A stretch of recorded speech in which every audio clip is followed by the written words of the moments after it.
across the quiet fields where the snow begins to fall. A silent question echoes down each and every hall. From the Atlantic shore to the Pacific's wide embrace, we look into the distance, searching every space. Maple trees stand watching in colors red and gold, for little hands to hold on to, for stories to be told. Where are all the children in Canada tonight? Underneath the northern lights, hidden from our sight, we keep a candle burning, a constant, faithful glow, hoping that they feel the love where the cold winds blow. Be safe, little one, wherever you may be. The heroes that you need are hoping to set you free.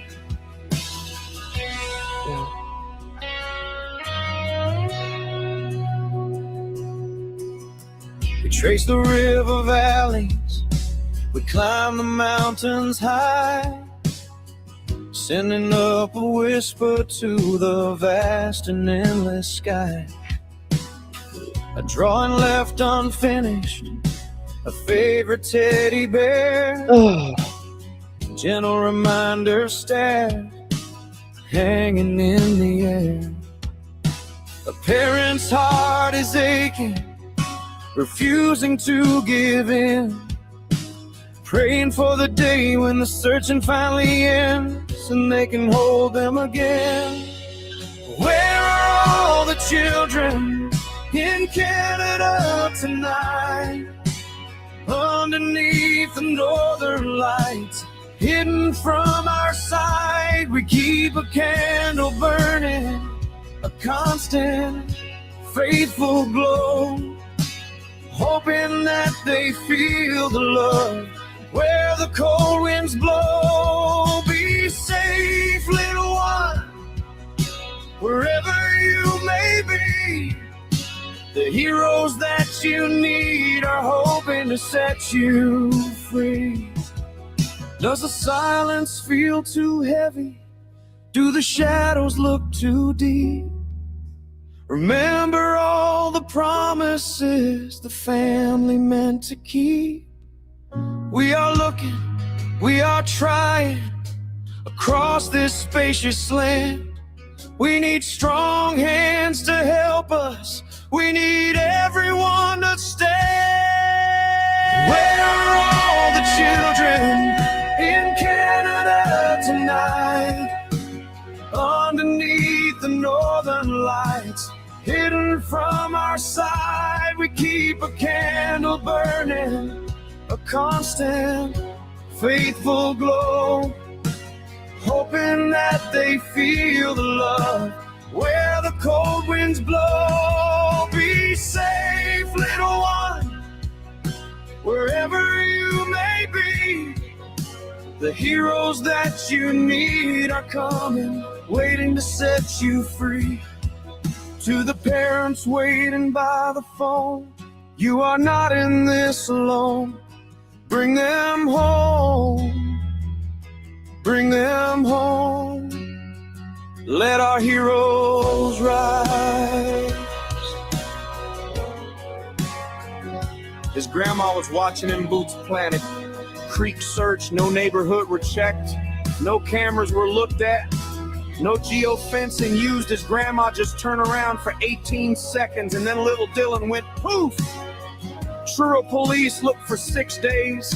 Why weren't the planted boots checked for fingerprints? Or even DNA? Dylan's mom don't speak to her mom anymore. Was it traffickers? Or did neglected to check all avenues because they choose to check the easiest thing was the body of water?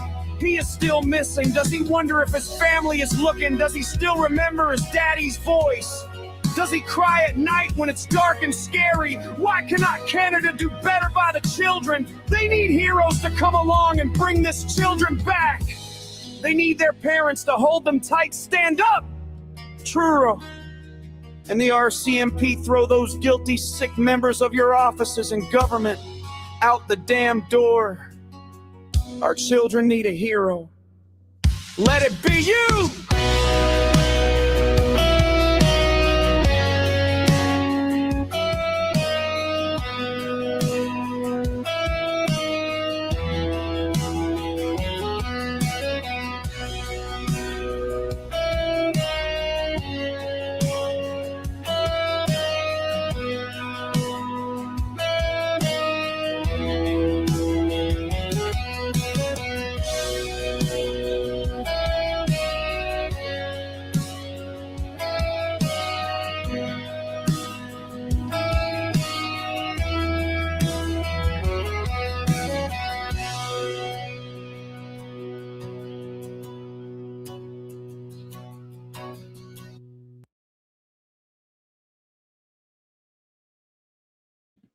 Welcome in, everybody. Song never gets old. Thank you, Donna. Welcome in, everybody. I'm so happy to see you all here today. It's a beautiful tribute to all the missing kids. Yours truly. It's not going to be here super long today. Feeling pretty crappy in my PJs in bed. But let's talk about the new stuff. No, I'm not, honey. Oh, you're new. Let's bring these babies home. Absolutely. Hey, welcome in. You're welcome to stay.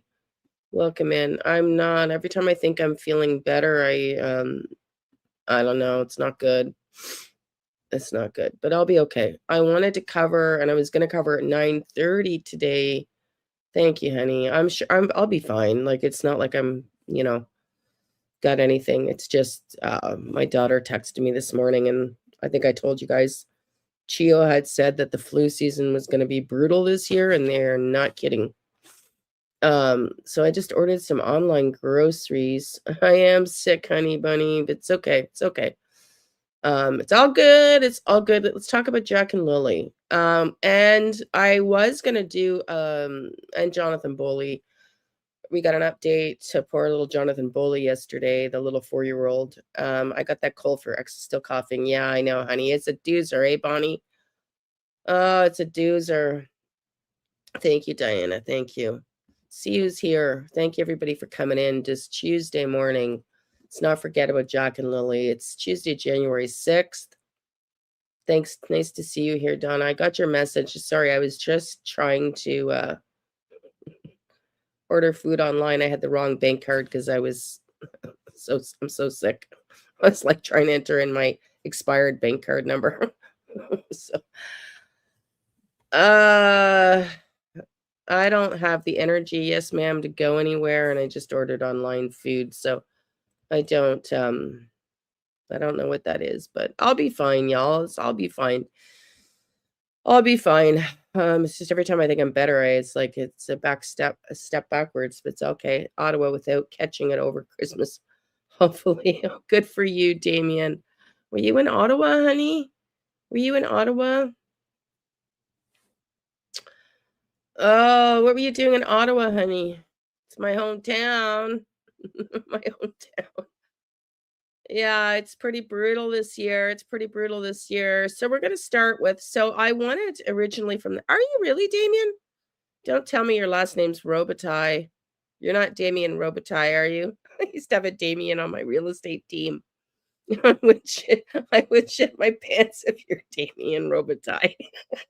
The world is a strange place. Okay.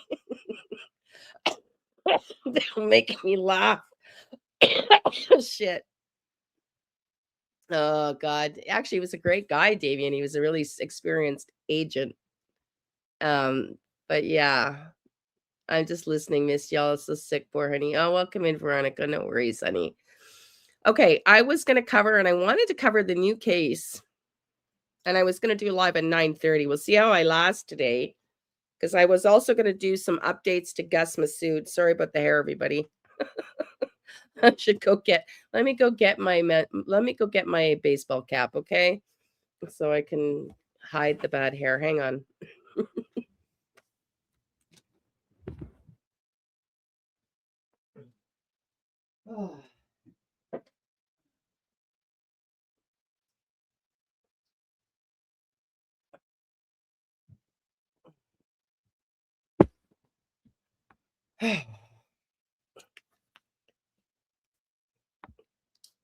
There you go. I can be in my pajamas, but thank you, Veronica. Okay, we're going to talk about the Jack and Lilly case, and like I said, I was going to do a live at 9:30 this morning, but I couldn't. I just couldn't do it. There's a new case I want to cover if you haven't heard of the couple that was brutally murdered December 30th. The Tepe couple. I don't know if you've heard about them. They're all over the media right now. And Robin says my hair is a hot mess and I have bedhead. Yeah, you and me both. I'm going to try not to laugh. I'm knocking on wood I don't get that crud. No kidding. I'm telling you. I know. Damien, yeah, are you from Please Bring Me Home, Damien? I think it's you that's the volunteer with Please Bring Me Home. And if that's you, I just want to say thank you so much for your work. Thank you. If you feel like coming up here and helping me chat today, you're more than welcome to, honey. You're more than welcome to take the mic and chat with me about the search and or anything for that matter.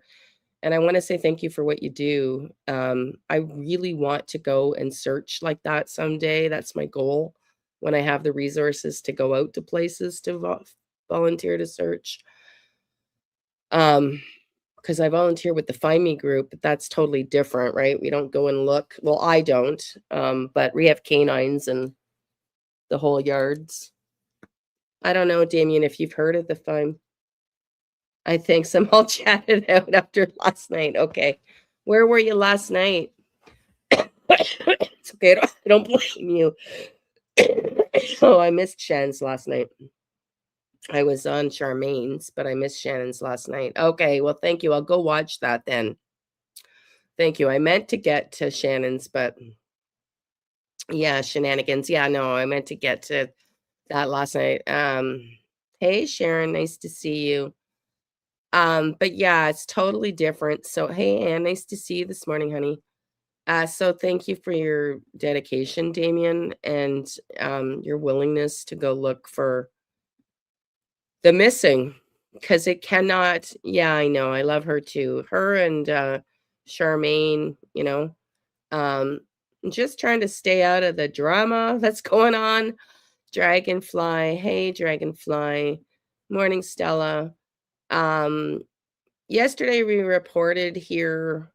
I wasn't sure what was going on, and I really don't care, other than there has been a falling out between the PI and the lawyer, and Charmaine confirmed that last night. And the drama stuff, I know exactly. And I honestly don't care. And if I can be, not, I don't want to be rude. Like, I do care because it's taking away from Jack and Lilly. But I just don't give a rat's who said what, or like, I honestly don't care. I just want these kids found. I just want justice. And it's why I keep saying, it's not always great to get too involved and too close in the dynamics of the family, because sooner or later this stuff's going to blow up in our faces. And I know, honey, I watched it last night. I was on there last night. So, I mean, listen, I just want the kids found, and I just want to make sure that the only person who's looking for them, Miss Belinda Gray, is getting the help that she needs, and the rest of it can just suck wind, if Belinda has people she trusts and she's being supported in the way she needs to be supported, because again, she's the only person looking for these kids right now. So that's all I care about. So let's get into, and let's just pray that the drama just subsides, that we bring the focus back to these kids. And I want to show you the article that Belinda came out with yesterday, actually, because we'll talk about that in a second. Let me just go back to Jonathan Boley. Let's go back to Jonathan Boley. Let's go to the update. Boley, we've been covering Jonathan Boley here today, and regrettably, we'll listen to the update here. We were a little bit concerned about Dad, right? Because Dad had, and even the police were saying some undesirable things about Puppy, about Dad. But it turns out on the report that there was, when they found his body, he was in a body of water and there was no indication of foul play. So let's just listen to this. I know if you want a larger coverage of it, I was going to run it and I just wasn't feeling well enough. I know Daphne did a much larger update than this. But for me, it's like, it's over now that we know Dad's not considered in any way, shape, or form in this tragedy. For me, the story's over. So let's just listen to this 2-minute, 48-second clip, and then we're going to move on to Jack and Lilly, okay? We're continuing to follow a case out of Walker County, the death of 4-year-old Jonathan Boley, who was found dead 2 miles from his home after last being seen on New Year's Eve. Good evening. I'm Sydney Spencer. CBS 42 News reporter Charlize Ramos was in Walker County today and spoke with the sheriff about what they know right now. It's really sad. Today, Sheriff Nick Smith released new details into the investigation of the death of Jonathan Boley, including that his body was found partially in a body of water. Right now, Smith says the investigation into his death is ongoing and law enforcement doesn't have any definite answers. He was partially in a body of water. Buck was still with him in the area. And like I said, it's one of those things to where we got to work this thing all the way through to make sure that it was just an accident or if there was more to the story. Walker County Sheriff Nick Smith says 4-year-old John Boley was last seen alive by his 6-year-old brother walking into the woods behind their father's home on New Year's Eve, following the family's dog, Buck. Investigators are still looking to determine Boley's cause of death. Smith says his body was found just 2 miles from his father's home. The stories seem to be accurate, from what I've seen so far. It's just that, Buck and Jonathan crossed the fence line. The brother went back to tell the dad. And, from that point, we initiated a search. Smith says the search was made difficult by explosive devices found in Boley's father, Jamison Boley's residence. This video shows the devices being set off by the Walker County Sheriff's Office. On day 1 of the search, hundreds of volunteers came to help. However, the explosive devices caused the search to be suspended for hours. As far as and professional search groups never stopped looking for Jonathan. It was the volunteer, the citizens, because obviously we had a great outpouring of support from the community, and we did not need untrained volunteers in the area with the threat of explosives. So no kidding. We only suspended the civilian volunteers of people who wanted to come out and help search. Boley is currently being held in Blount County. Smith says his charges do not relate to his son's death at this time. He has an explosive charge for having the materials and things to make explosives. He has a chemical endangerment of a child charges as well, just because of the drugs and things that we found inside the residence. Smith says he hopes to have more answers about what led to Boley's death after an autopsy, which is scheduled for Monday morning in Huntsville. Reporting in Walker County, Charlize Ramos, CBS 42 News. So yesterday he did come out and say that at this point they really do not believe that the dad is involved, that it doesn't look like any foul play took place. But it's pretty sad. And that he was found in a body of water and the dog stayed there and the dog was alive. I think the dog. I don't know, man. I know it's so sad.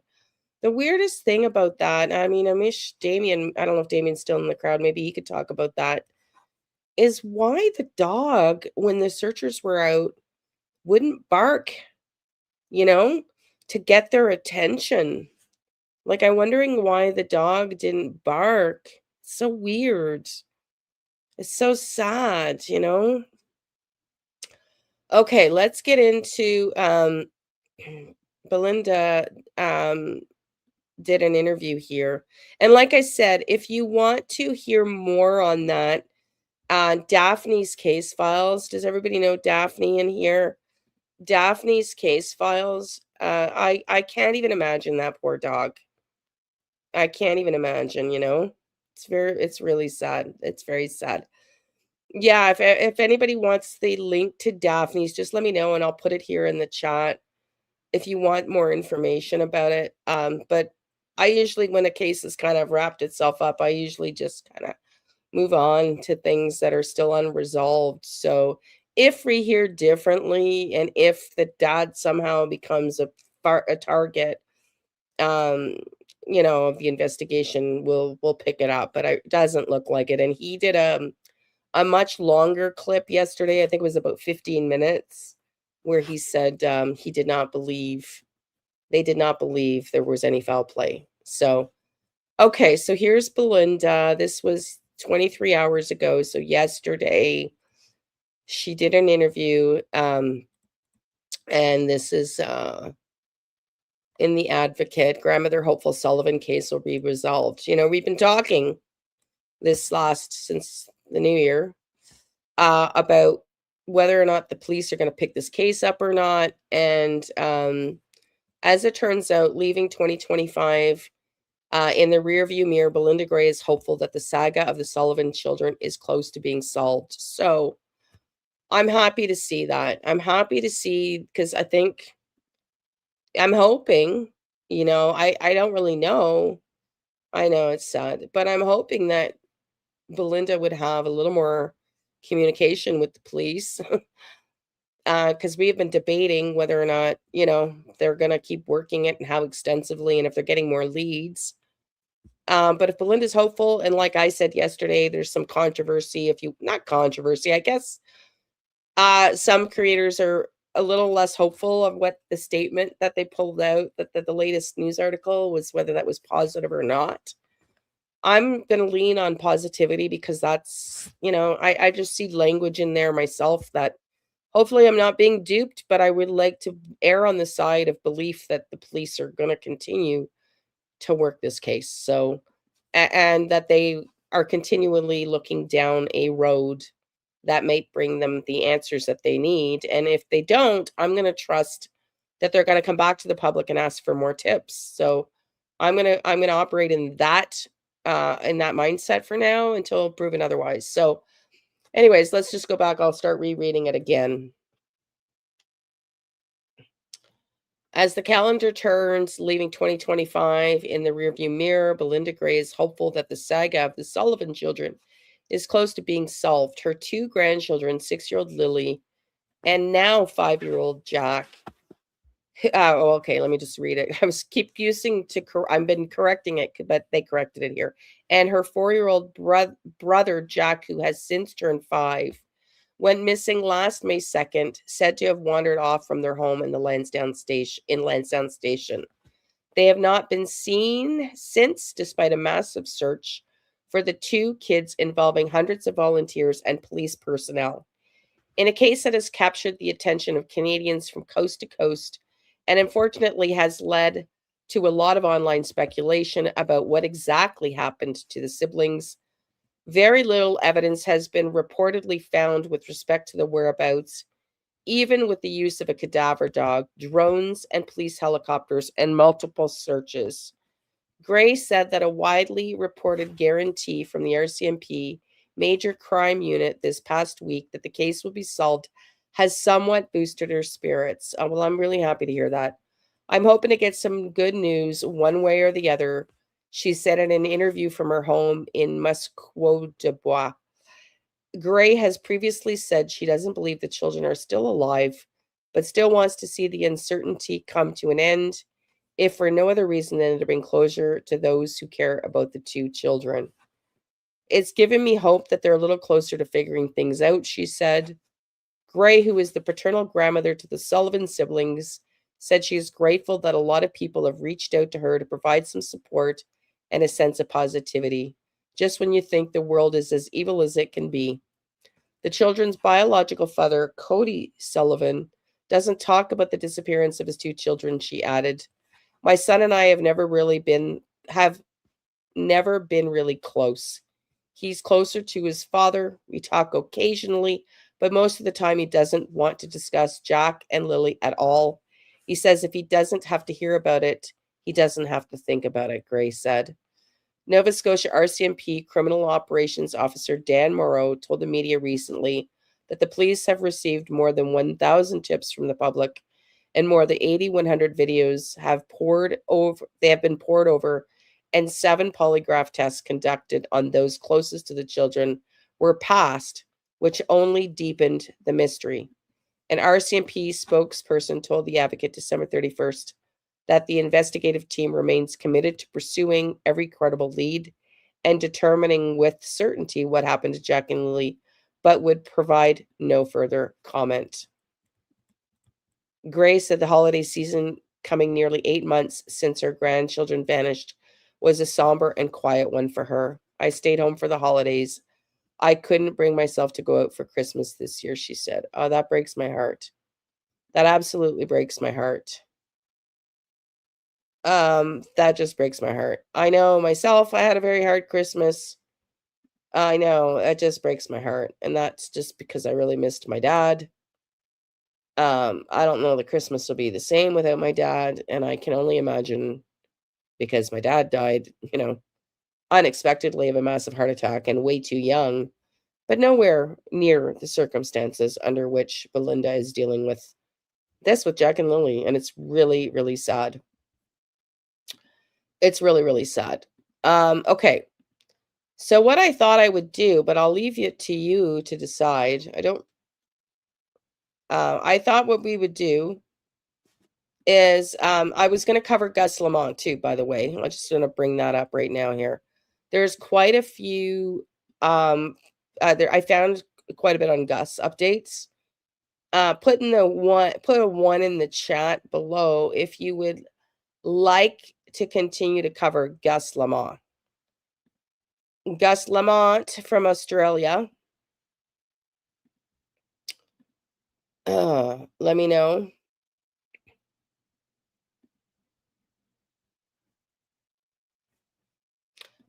Let me know your thoughts. Let me read that. 111. Okay. Okay.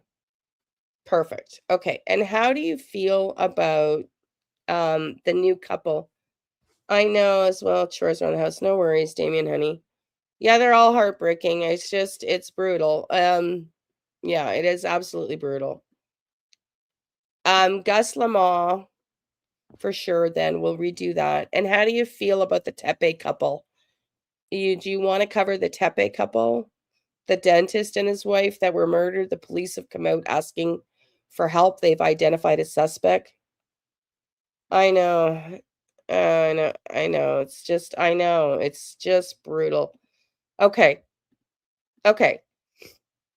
So we'll do that. And what I might do, depending on how I feel. Okay, good. Okay, good. Do you want me? The children are hurt enough. I know, honey. I know. Jesus, I know. Stella says, I know. Okay. So, would you prefer? I haven't watched the story yet, but yeah. It's a sad one. Like I said, I was gonna start. I just not feeling well enough. I kind of changed the plan around like 3 times today. So I was gonna do it as a separate live because I wasn't sure how long I'd be able to last today. But I kind of am feeling like I need a mental. How do you feel about if we cover a little bit of one of them just now before we go into Jack and Lilly? Or do you want to just stick to the plan and just Jack and Lilly and I can come on and do a live later? Well, it's it's not that I changed my mind, it's that I was coughing up a lung and I literally felt so sick I was throwing up in the middle of the night. Whatever you want, says Stella. Okay. That I whew, I'm like when I cough, I get pretty dizzy. I get pretty dizzy. So let's cover the couple. We'll start with the couple and then we'll go into Jack and Lilly. Jack and Lilly, sis my army. Been sick for a week. I know, we got snow here yesterday. Better to take breaks. I know. Okay, well, let's just watch. Well, I'll watch a little bit about the dentist, and then we'll go back into Jack and Lilly. There's just not a lot to cover with Jack and Lilly. So let's cover this dentist. Come on. We'll read this first, and we'll see. Okay, we'll read this first, and we'll see.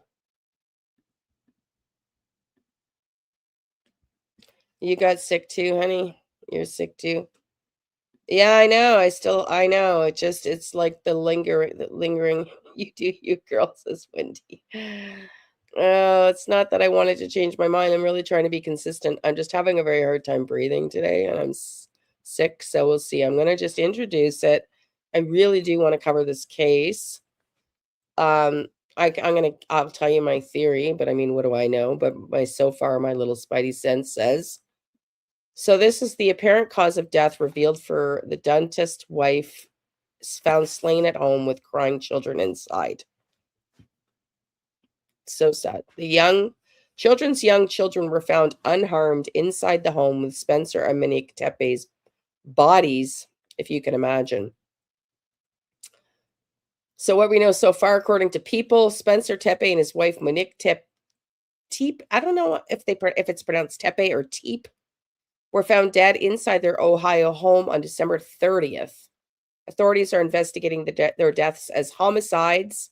Investigators have not yet named a suspect, or a person of interest in the case. Well, they do now. We'll watch that video. Authorities in Ohio have disclosed the apparent causes of death for a slain Ohio couple whose bodies were found in their home last week, but the official coroner's report remains pending. Spencer Tepe and his wife Monique Tepe, I'm going to pronounce it Tepe, were found slain in their Columbus home on December 30th by police responding to calls for welfare checks on the couple. The office of the coroner, Nathaniel R. Overmeyer at the Franklin County Forensic Science Center, tells People the apparent causes of deaths for the couple were gunshot wounds. In an incident report reviewed by People, the Columbus Division of Police said the 37-year-old Spencer and the 39-year-old Monique were pronounced deceased at the scene. Their deaths are being investigated as homicides, as per the report. An official cause of death is yet to be released, pending other details required for the coroner's determination, such as toxicology reports, the coroner's office tells People. Police previously said Spencer suffered several gunshot wounds and Monique was shot in the chest once, according to a report previously cited by WSYX. The coroner's office declined to confirm this information, and directed People to Columbus Police. Investigators at the Columbus Division of Police did not respond to People's request for comment. The investigation began after Spencer's concerned coworker told police he did not show up for work, which was uncharacteristic of him, WSYX previously reported. It sounds personal. It does sound personal, Stella.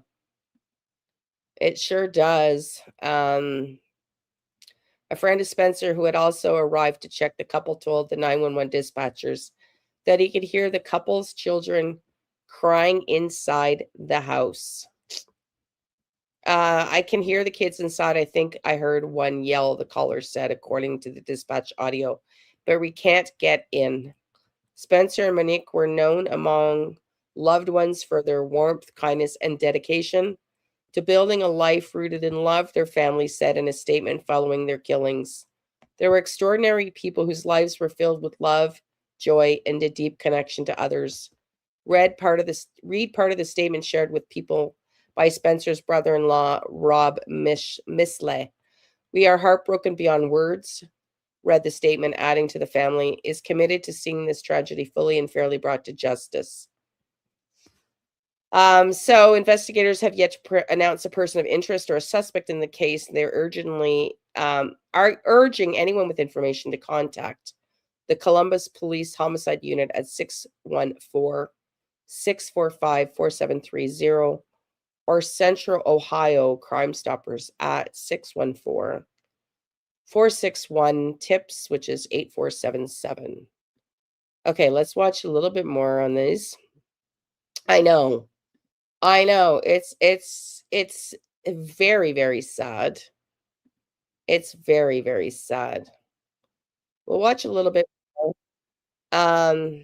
We'll watch a little bit more here. We'll watch Brian Enton.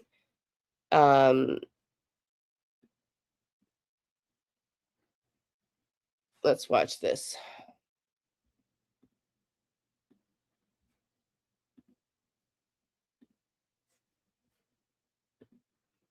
It's pretty sad for sure.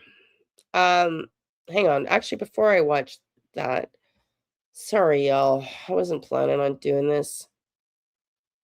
Let's put this one up. Because they have asked the public, you never know, someone in Canada here or whoever might know, they're narrowing down the timeline based on this video camera footage seen outside their home. So let's watch this here now. A story that has gained attention across the country. The hunt continues for the killer who took the lives of a Columbus couple just last week, just days before the new year. And tonight we're hearing from the family of the victims and getting a look at video of a person of interest in this case. Aaron Simonek has the very latest. Aaron. Yeah, Rodney, Columbus police say they're working diligently to solve this case, receiving numerous tips to help with the investigation. We'll show you this new surveillance video released Monday night, a potential person of interest. As the investigation nears its 1 week mark, police potentially getting closer to pinpointing a suspect. Columbus police believe Spencer and Monique Tepe were murdered on the second floor of their Wineland Park home between the hours of 2 and 5 a.m. the morning of December 30th. This video released Monday evening showing a man walking near the Tepe's home sometime within those 3 hours with his hood up and his head down. This is the only video released to media of any kind of evidence that could lead detectives to a suspect. I still see, these images of Spencer, pictures that people are sending me. It's like, he's not gone. There's no way he's gone. There's no way Monique's gone. Like that can't be possible. Rob Misley says Spencer and Monique Tepe were two of the most admirable people in his life. Their family and the nation stunned as all eyes remain on the investigation. And she just, started hyperventilating, and it took a minute to figure out, what was happening. And then from there, it was just like kind of an instant realization that all of our entire lives are never going to be the same again. The Tepes would have celebrated their 5-year wedding anniversary in just a few weeks. Misley says their children, 4 and 1, are in good care of family, along with their family dog. How do you tell a 4-year-old that, she's never going to see her parents again?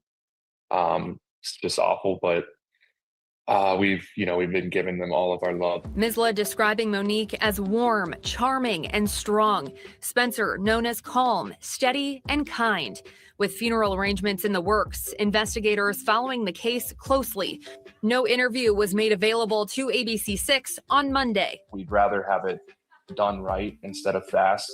And we understand that these kind of things is process, and there's, you know, a lot of moving parts and pieces. A loving couple, 2 young children left behind with plenty of unanswered questions. And what is your message to the person behind this? This person didn't just take 2 lives, right? They took a son and a daughter.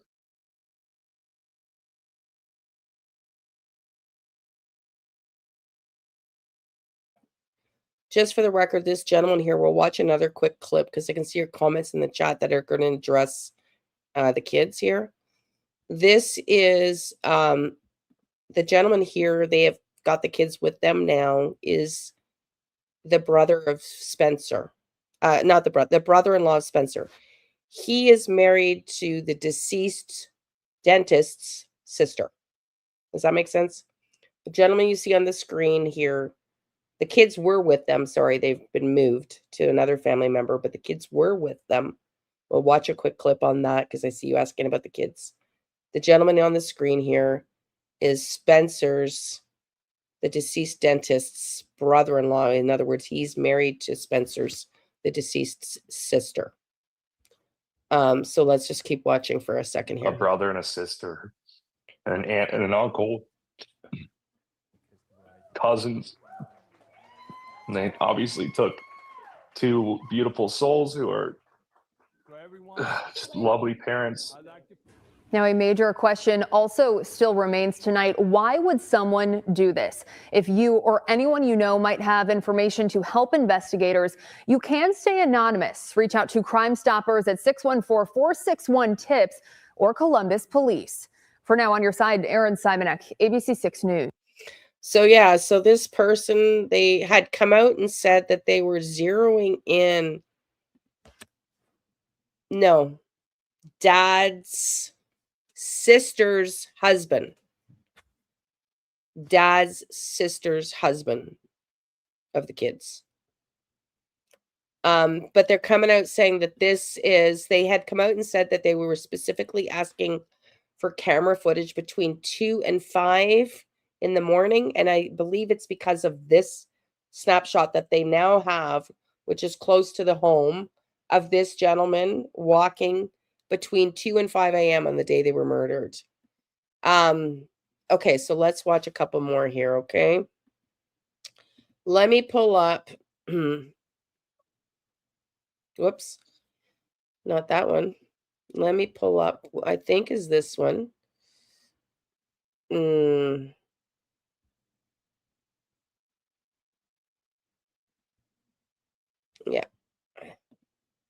I thought it was okay, let's watch. Suburban American towns left in shock this morning, working to make sense of a pair of grisly crimes targeting beloved members of their community. In Ohio, a young couple gunned down with their 2 children. Young children just feet away. The shooter still at large this morning. Then in North Carolina, police say they have a suspect in custody accused of brutally murdering a school teacher. News Nation's Mills Hayes joins us live with the latest on these 2 developing investigations.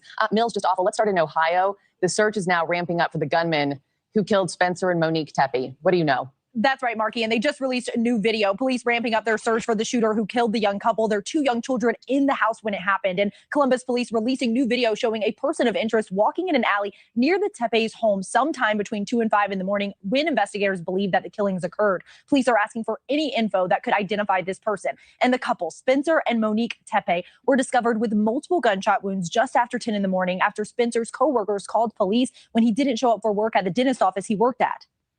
We're very, very concerned because this is very out of character. And we can't get in touch with his wife, which is probably the more concerning thing.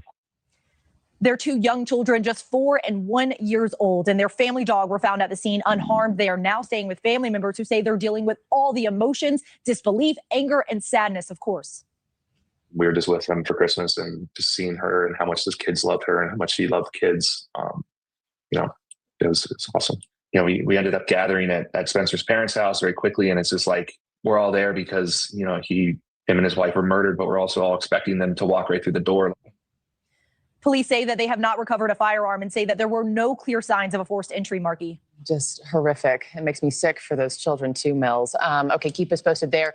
Then the other murder investigation that you're also following, this one in... Okay, we're not going to continue to watch this. Let's watch another video. I've just decided unilaterally here, I'm going to change the thumbnail after since I'm feeling a little better. I decided we're going to cover a little bit more of it. Okay, and then we will go to absolutely Jack and Lilly. But Jack and Lilly at this point, there's nothing new. It's all just sort of reviewing of old stuff, which doesn't mean it's not important. It's just, as I said on this channel this year, I really want to start covering other cases. This is it's going to give us more insight. This is another interview about the dentist Spencer. I don't know if it's Tepe or Tepe or his wife Monique Tepe. I'm going to listen to how she pronounces it. Let's turn to your top story as a killer is on the loose in Ohio. Police in Columbus searching for whomever killed a respected dentist and his wife. Dr. Spencer Tepe and his wife Monique were shot to death in their home while their 2 young kids were inside. What's the emergency there? Police or medical? Maybe both, I guess. I don't know. I'm kind of doing the We had a call out there. They knocked on the front door and back door multiple times, and there was no answer. Yeah, no answer. I can hear kids inside, and I swear I think I heard one yell, but we can't get in. At this point, I don't know if I need to break the door in or just get in the house or what. So. Okay, were you out there when the police was out there? I wasn't. I just got here about 5 minutes ago. Okay. All right. Well, we'll send them back out to you. Officers discovering the couple's bodies Tuesday after a welfare check was requested by colleagues of Dr. Tepe's. Now, the children were found in the house unharmed. Thank goodness for that. Investigators say there were no signs of forced entry at the house, and there was no weapon at the scene, no firearms. So investigators have ruled out the possibility that this was a murder-suicide. The concern began when Dr. Spencer Tepe missed work for the first time that morning, apparently. His colleagues becoming concerned, calling 911. Moments later, a friend arrives at the house and discovered the gruesome scene. The body, our friend wasn't answering his phone. We just did a wellness check. We just came here, and he appears dead. Okay. His blood. He's laying next to his bed, off of his bed, in his blood. I can't get closer to see more than that. Okay, you can tell he's obviously not breathing or anything. Yeah. Is it like how to you know? Does he look like? It's a very subtle. Keep listening because there's going to be a turn here in a surprising. Good morning, Krista. Nice to see you, honey. There's going to be a surprising comment coming up with respect to this call. Okay. There's 2 things about this call I wanted to comment on. One of them was in another clip, which I haven't got lined up here, but I'll just explain it to you. He didn't show up for work at 9 o'clock. So this is his employer calling saying, I think this guy's out of state. I'm not sure. No, that's the guy that's local. But their coworkers calling saying he didn't show up for work at 8 o'clock. So they're calling at 9. Yeah, no forced entry, right? But what was interesting that I wanted to comment on, and we can comment a little bit. Leanne, have you covered Jack and Lilly Phyllis? They said it was a bathtub water. You covered Jack and J and L Filicide. They said it was a bathtub of water left in the trailer.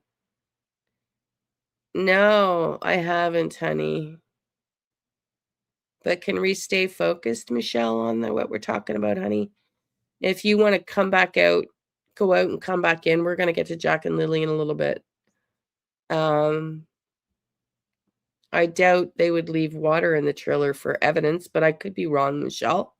I mean, it could be wrong. But let's talk about that when we get to Jack and Lilly, honey, okay? So right here we've got, and I can show you the clip if you're interested, or the report rather. But it's okay, honey. No worries. It's okay. I'm just trying to I have enough ADHD. I don't need anybody else taking me off track. It's okay. And this is why I don't like changing the plan ahead of, like, at the last minute, but because I'm not feeling well, I kind of screwed up this stream again today. The children have been left unharmed. Yes. So I'll pull that up as well. I thought I had the right clip there, but it didn't. I'm trying to find the one that shows that the clip where he was interviewed and they were left unharmed, and he doesn't believe that they saw anything, but I'll try to find that while we watch this. But what happened that I want to talk about right here is actually quite upsetting. because they first call 911, okay? And I can pull it up if you want. They first call 911 and the dispatcher is not very interested. Well, she says on the 911 call, do you want me? And I'll state this, and then you tell me if you want me to go find this clip first. It's going to take us a much longer live today, but if you're interested, I will do it.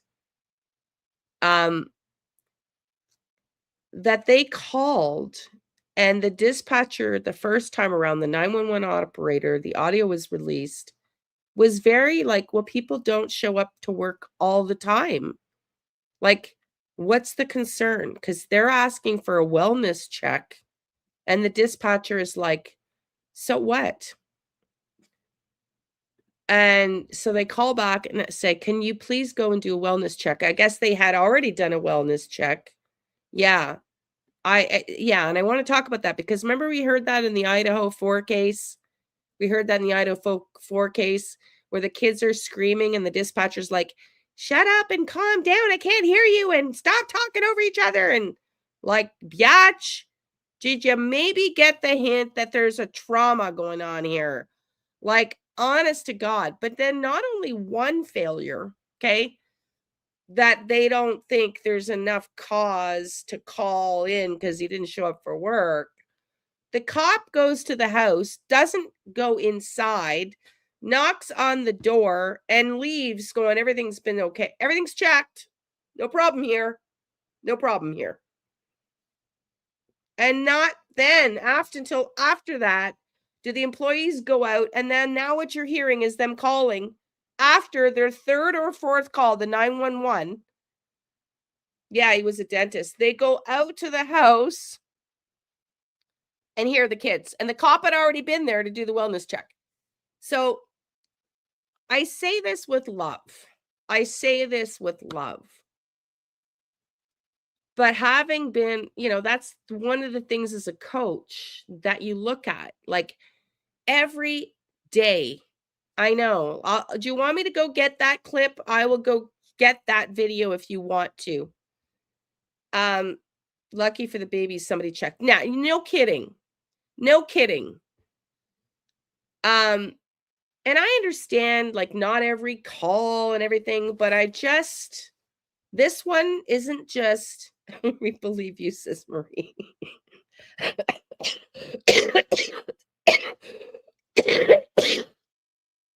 I'm just mad because here's the thing. I'm going to go on a little rant warning, okay? Just my opinion as a coach. We wake up every day and we go to work. And we decide when we go to work, are we going to give a crap about what we do when we go to work? Or do we not give a crap about what we do? And I understand that some of us have jobs that maybe don't feel super inspiring.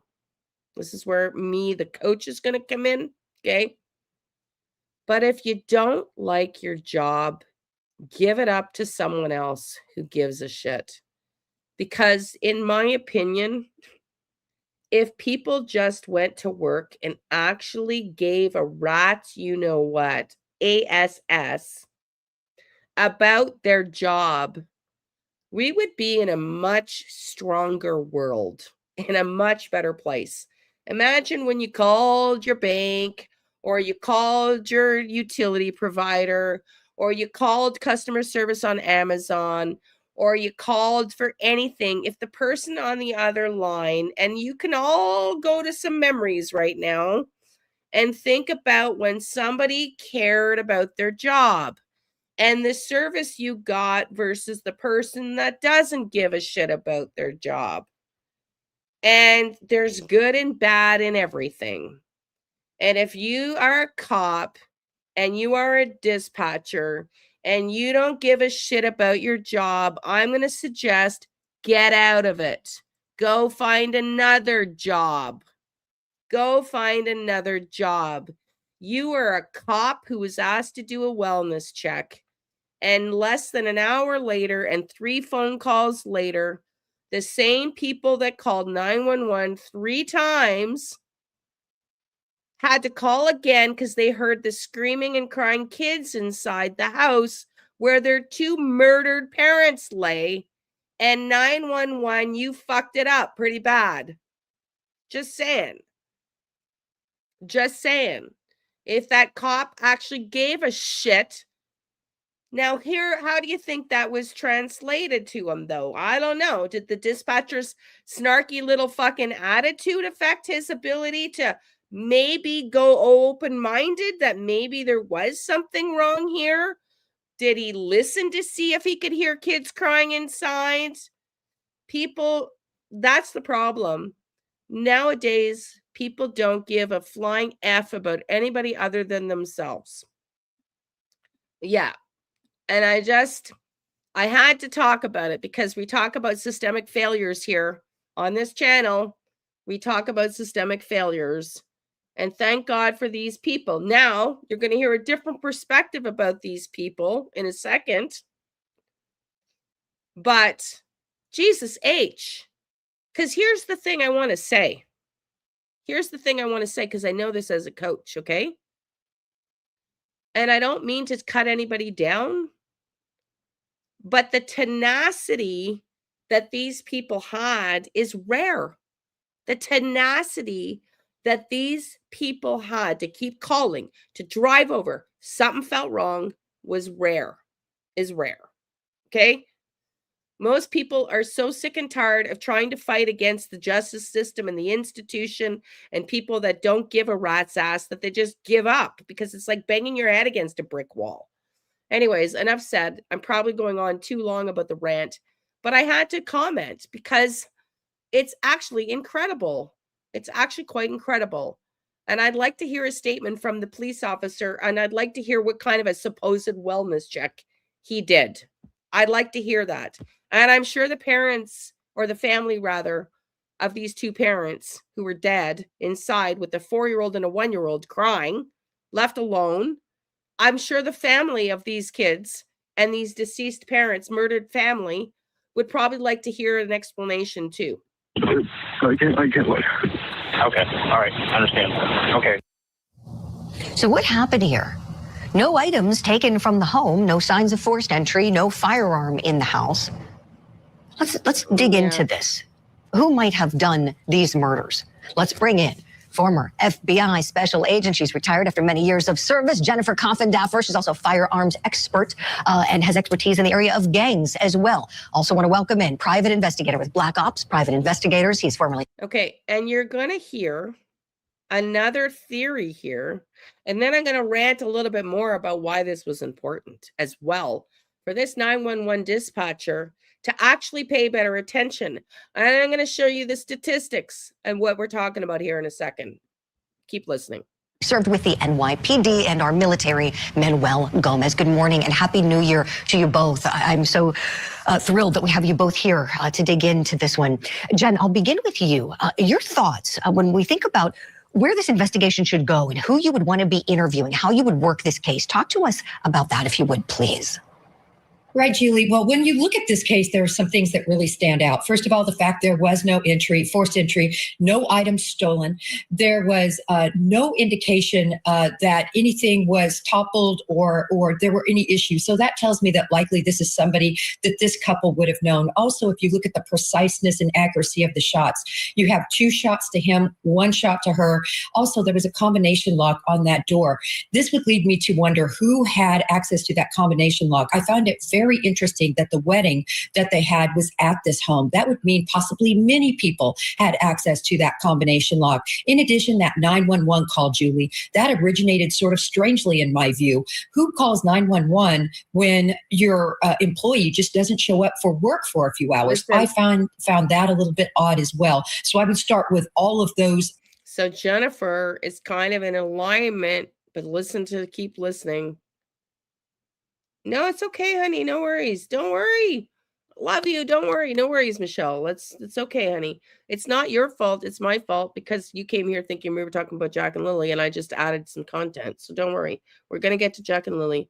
I'm just, like I said, I've been trying to cover more cases, and I wasn't feeling well. So originally I was going to cover Gus, but that's actually longer.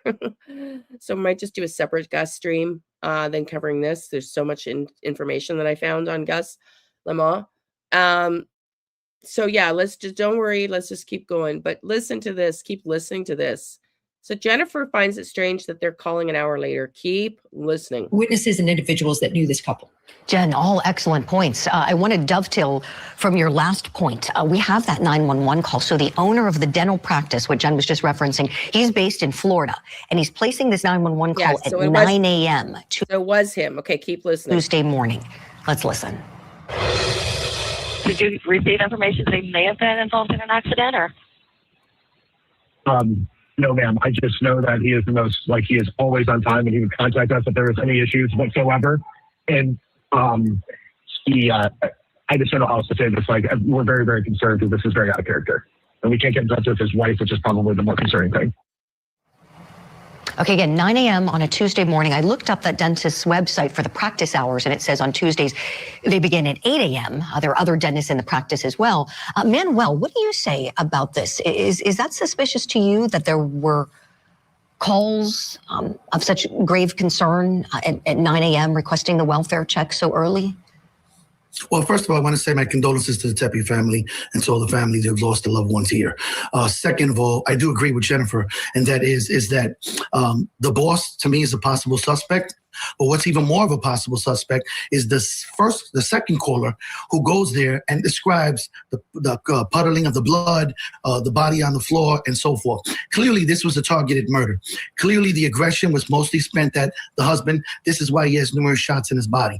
But the reason why the wife was killed was most likely they didn't mean to kill her, but they came downstairs, saw her, and says, all right, shoot her in the chest, and that's it. The children are alive because of the innocence and because they're really not witnesses. But do I believe that the possible suspects are possible that boss or possible that person that was describing the bodies on the floor after the cops already been there?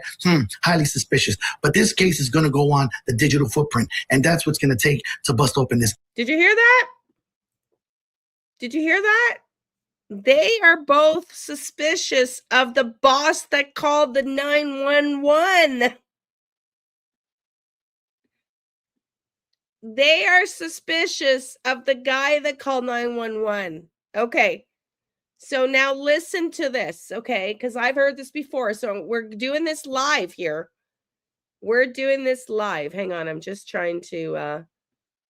how often does the murderer call 911?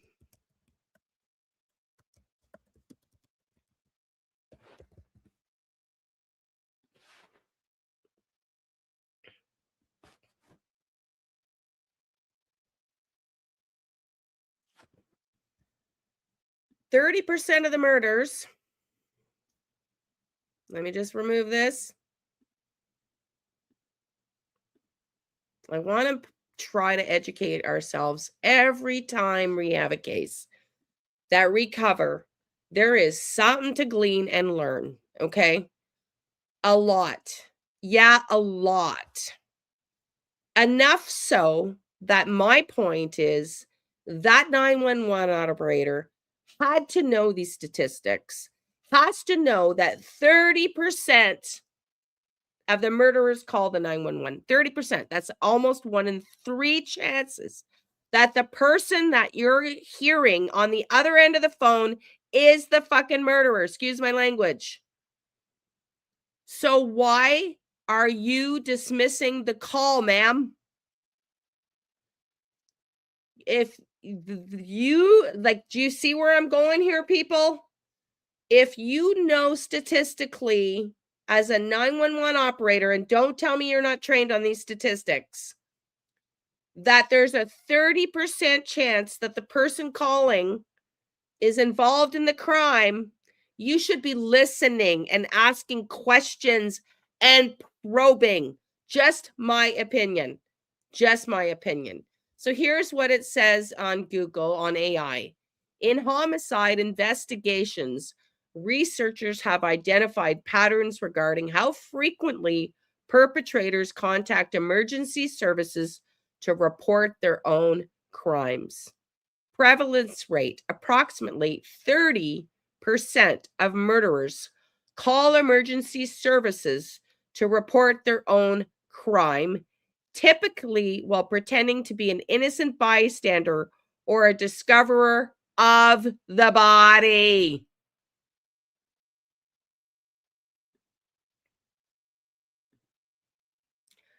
Motivations for calling. Offenders often call to control the initial narrative of the crime by being the first to report. They attempt to project an innocent image and steer investigations away from themselves. Behavioral indications of guilt.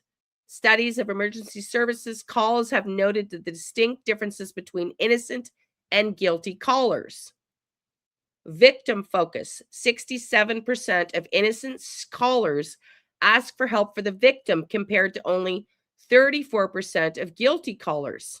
Self-focus. About 7% of the callers in one study requested help only for themselves rather than the victim. In that specific sample, all such callers were found to be guilty.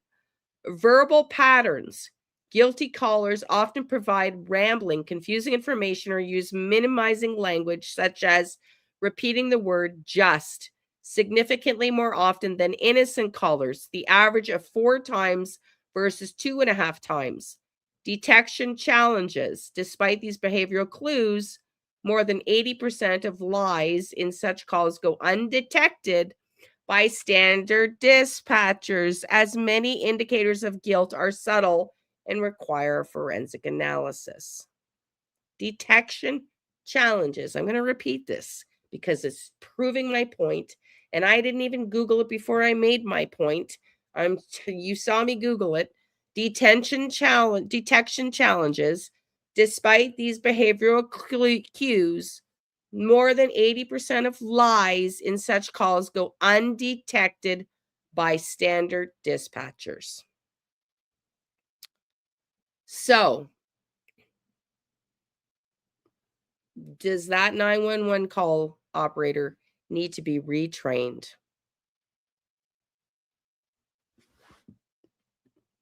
Because this is the failure. If these are the statistics that 911 knows, then you're telling somebody people don't show up for work all the time, sir, is probably not the appropriate response.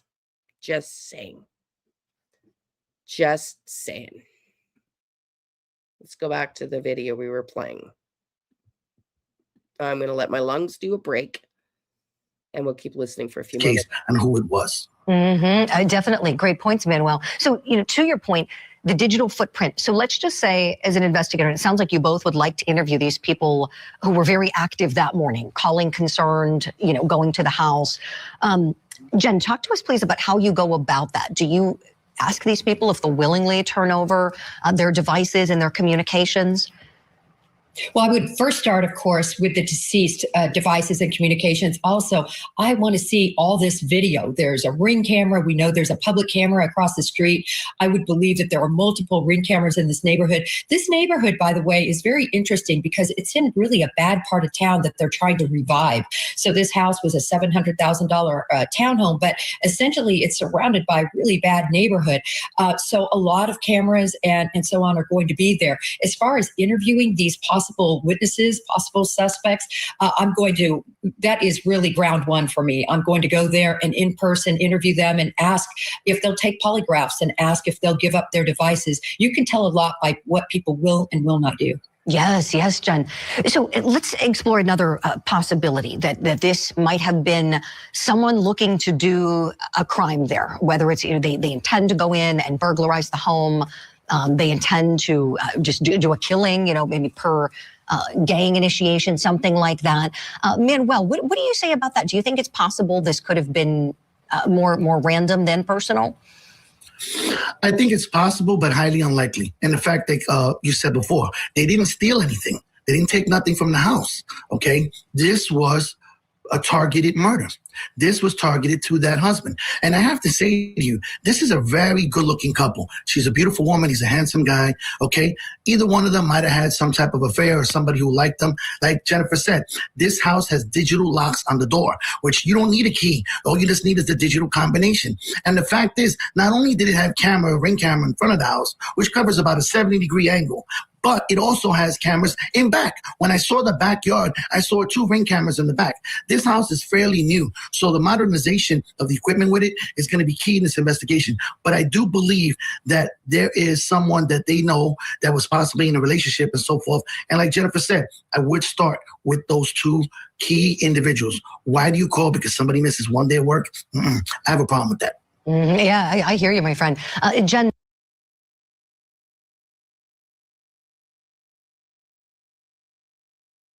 It wasn't one day, it was just an hour. And personally, I don't know if that makes the guy guilty, but I know these 2 are certainly concerned about it. And I would have cameras all over. No way. If I lived in that neighborhood, no way. Is it that bad? Is it that bad? The regentrified neighborhoods that are so hip to, no way. Yeah, there's 0 missing. They're saying the husband was the target. And it's either, I'm going to say it's either a business relationship of the husband's or maybe someone that loved the wife, had an affair with the wife or was in love with the wife, because I just find it interesting. She got the heart. That seems like personal, right to the heart. He got like the anger and she got the heart. Now, was that maybe the heart because it was quick and the anger was directed to him? I don't know. I'm certainly definitely not a cop. I don't know. I'm just guessing here. But it would seem to me either somebody in business with the husband, or maybe a man who was in love with the wife and mad at the husband, had an affair maybe with the man's wife. Exactly. That's what I was thinking originally. That's exactly what I was thinking originally. But now I'm starting to wonder, with their analysis of the boss calling 911, could the boss and him have had, because they keep saying he was such a studious dentist and loved his work. Was there was he was running the practice but didn't own it? I don't know if he was running it entirely on his own, but he certainly had a big part in it. Could all over there just personal choice, just saying I'd never choose to live in. Okay. Interesting. I know. Hello.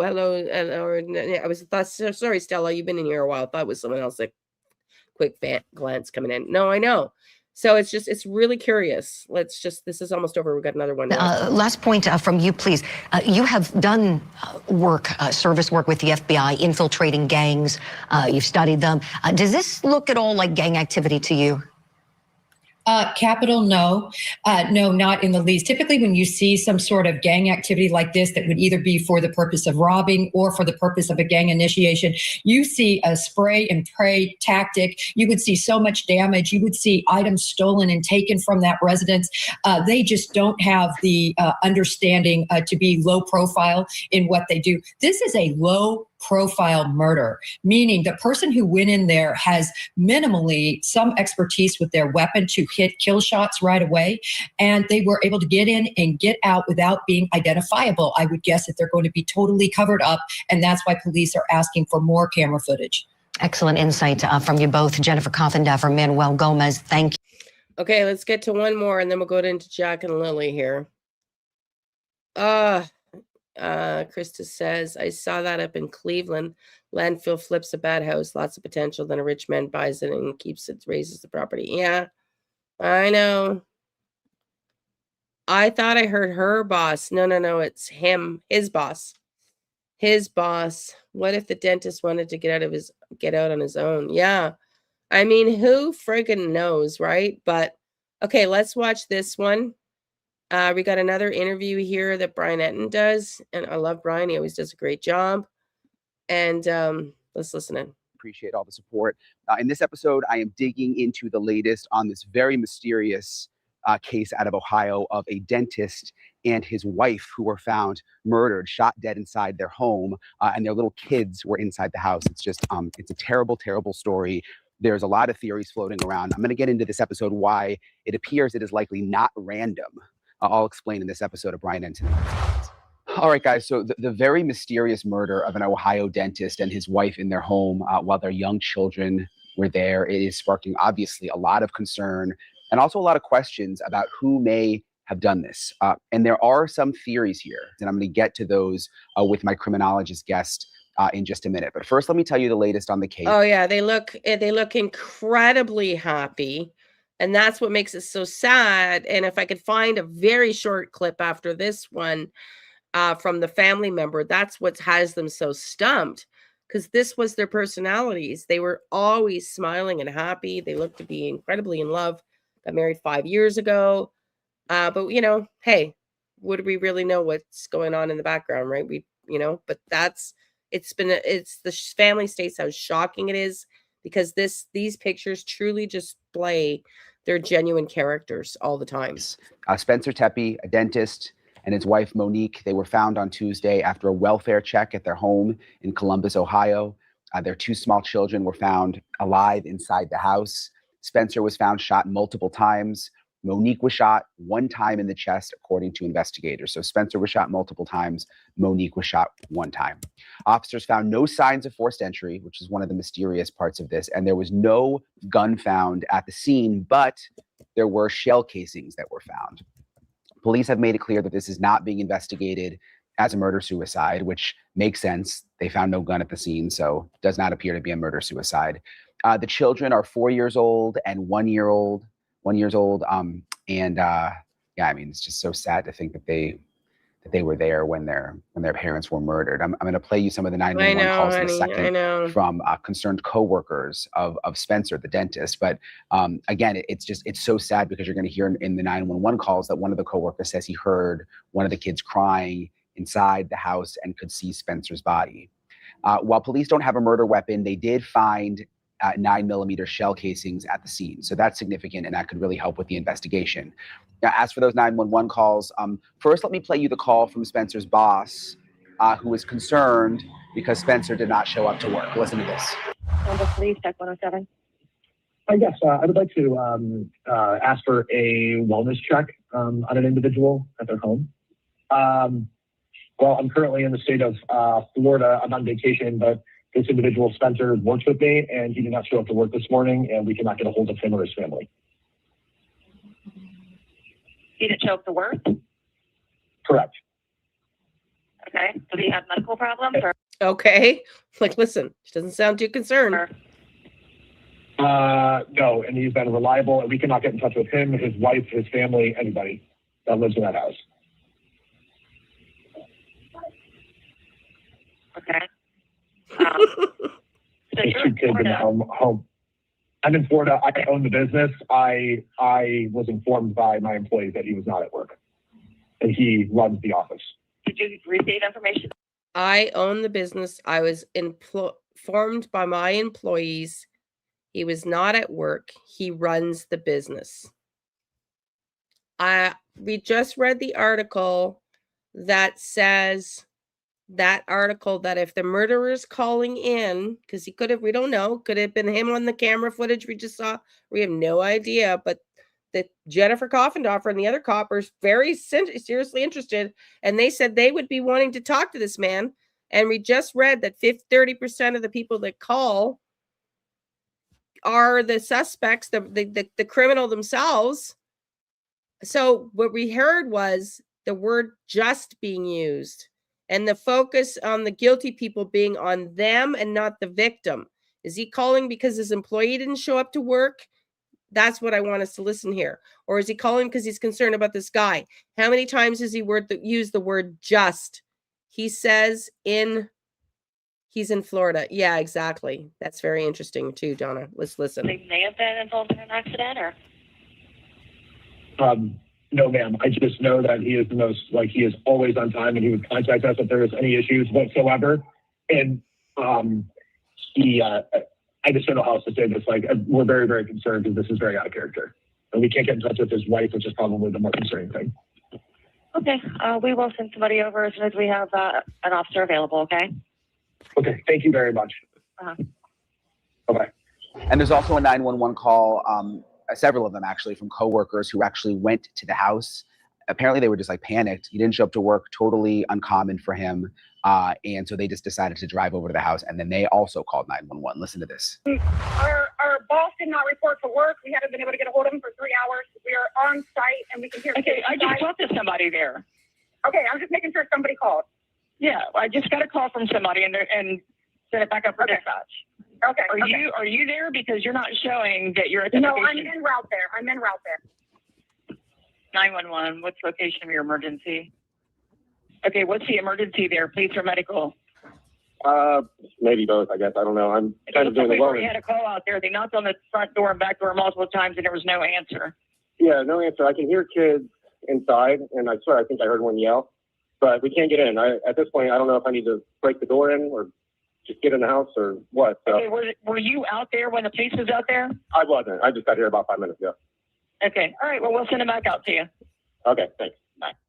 We've got several calls on that. What's changed since the last person I talked to? There's a body. There's a body inside? Yeah. Okay, hold on 1 second. Let me get you on the line with the medic, okay? Stay on the line. All right, I mean, that's what's going on. There's a body. Our friend wasn't answering his phone. We just did a wellness check. We just can't hear it. He appears dead. There's blood. He's laying next to his bed, off of his bed, and there's blood. I can't get close. How did they get in the house? Okay. How did they get into the house? But yeah, you're right, Stella. They can hear the kids. The cop knocked on the door, apparently heard no answer and decided it was safe and left. And meanwhile, the kids and the dog are inside. Yeah. Glad these guys were persistent. You can tell he's obviously not breathing or anything. Yeah. Is it like kind of like you know, does he look like? It doesn't cuddle. I can't look. Okay. All right. I understand. Okay. And then when was the last time somebody spoke to him? Yesterday, I suppose. Yesterday. Okay. Yeah. How old is he? 37. Yeah, I know, Veronica. But if they could do it, could the cop not figure it out? That's my point. You know, how could they do that and the cop didn't? Going in and I'm 57 is so suspicious. I know, but that's my point. Like, care about your job, man. Care about your job. Is he like a drug user or anything like that? No. Okay. All right. Just because that's a really young age. Yes, I understand. Okay. All right. We're on our way. So the Tepe family released a statement, a family statement on behalf of everyone in the family. It's very sad. It says, "Our family is devastated by the tragic and senseless loss of Spencer and Monique. They were extraordinary people whose lives were filled with love, joy, and deep connection to others. Spencer was a devoted and proud father, a loving partner, and a friend to everyone he met. He was intelligent, warm, and endlessly welcoming. A graduate of the Ohio State University and a member of the American Dental Association, Spencer was fluent in Spanish and deeply committed to serving others. He gave back through Big Brothers Big Sisters. He was a huge Bengals and Buckeyes fan and lived life with energy, laughter, and generosity. Monique was a loving, patient, and joyful mother whose warmth defined her. With a background in childhood education, she brought care and intention into everything she did. She was an excellent baker, a thoughtful planner, and someone who found joy in bringing people together. Her kindness made people feel instantly at home. Together, Spencer and Monique." Well, and I don't know, maybe if they would, when they, I don't really know. But maybe the first time if they'd called and said they have kids and we're worried about the kids, maybe that would have had a different response. I don't really know. But it's just, again, I'm not trying to be a biatch. It's just, there's failures everywhere. And I understand there's budgets and stuff, but a lot of these failures are just attitudinal failures about not giving a crap about your job and forgetting what you do is important and the little things matter. That's the end of my rant. He shared a beautiful, strong, and deeply happy relationship. They loved to travel, to laugh, and to build a life rooted in love. They were proud parents of 2 beautiful children and their beloved golden doodle, and they created a home filled with warmth, happiness, and connection. We are heartbroken beyond words. While no outcome can ever undo this loss, our family is committed to seeing this tragedy fully and fairly brought to justice and to honoring Spencer and Monique by protecting the future of the children they loved so deeply. I'm joined now by Dr. Casey Jordan, a criminologist. I really appreciate you joining me, Dr. Jordan. It's nice to meet you. I haven't met you before. Thank you so much. My pleasure. Good to be here. So what do you make of this situation in Ohio? You know, I was thinking when we had this set up to talk that maybe there would be some developments over the last couple of days, but there seems like there's been nothing. I mean, it's basically the same information as when we started covering this. Do you think police know more than they're letting on, or do you think this is really just like a whodunit situation? It's one or the other. I mean, when you don't get enough information from the police, and we see this all the time, it can mean one of two things: that they are getting close and they don't want to tip their hand to the suspect, especially if that suspect is in the very inner circle of the victims and thinks that they're off scot-free. The police are going to keep that ruse going of, oh, we've got a manhunt going for the slayer, while in fact they are interviewing the friends and family of the victims and trying to gain their trust so that they can give them, if you will, enough rope to hang themselves with it when the time comes. The other scenario, as you mentioned, is it's a whodunit. They are clueless. We have no idea who this person could be. But that's in the world of criminology, that would be really unusual. Okay, I'm gonna ask you to remember this comment she's making. In the absence of information from the police, there's one of two things. And I'm going to ask you to keep this in mind for Jack and Lilly, but we're not going to talk about it now. I'm just bringing it to your attention because we're going to talk about it in Jack and Lilly after we're done. I got the other video on the update from the family, which is 5 minutes after this. So we got a half an hour of this and we're going to Jack and Lilly. But I want you to remember what she just said. In the absence of information from the police, one of two things. They are keeping their lips closed so they can nail the person who did it, or they have no clues. And I want you to tell me which one you think is applying with the RCMP in the Jack and Lilly case. This was a 100% outlier stranger slaying, where somebody just randomly enters a house, kills two people, leaves the two children unharmed, and goes off into the night, leaving it looked like, the house locked and nobody the wiser. So I think that it's probably the former, that they have some idea of who this person might be. Let's hope they do. And that we might have a break in the case soon. But of course, the more they tell us, the more it compromises their ability to prosecute that case when the time comes. So we've got to let the police do their job. And I guess, like you said, they might, if they do have a person of interest, I guess they may not want that person to know. Correct. We see this all the time. I mean, I don't know how many of our listeners can remember back to Susan Smith. Susan Smith was a woman who killed her two children and blamed a black man for carjacking. And they just let her get on TV and talk. They just kept nodding their heads like they believed her story, while in fact they were. Okay. I'm hoping this is what RCMP are doing with Daniel. Just saying. I'm just hoping and praying. Maybe I'm being naive, but I'm hoping and praying. Doing a very thorough investigation, which they knew from the outset would lead back to Susan. But they just wanted to let her think, we are clueless. We're going to go look for that culprit, that black man who took your car, when in fact they knew all along it was her. And in the inner circle of family and friends, especially if you want to think about a different case, Christopher Watts in Colorado, they just kept letting him talk, about his missing wife and children while they found the girlfriend. Okay. So we see this all the time. Scott Peterson and Lacey Peterson, and the police just keep nodding while in fact they're getting closer and closer to making an arrest. So I think that's what they're doing right now. Yeah, and I saw it with Koberger too. I was in Idaho covering Koberger for months when it felt like they knew nothing, and we were actually being really hard on the police. Like, how could they know nothing? And everybody's freaked out, and the community is, on edge. And then when the probable cause came out, it turned out like, oh my gosh, all along they knew a ton of information, and they were making a lot of progress, and they just weren't telling anyone. But they've got to get this evidence. I mean, the only news that has really come out lately is those 9mm shells, and I'm sure we'll talk about that. But they've got to find somebody who links back to that gun. So I think that's what they're working on right now. Yeah, I was going to ask you. So, he was shot. The dentist was shot multiple times, and the wife, according to police, was shot one time in the chest.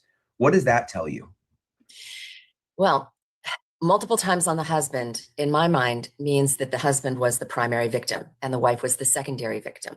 That's overkill. That's unnecessary. That would probably indicate a level of rage or at least certainty. We want to make 100% certain that this guy is dead.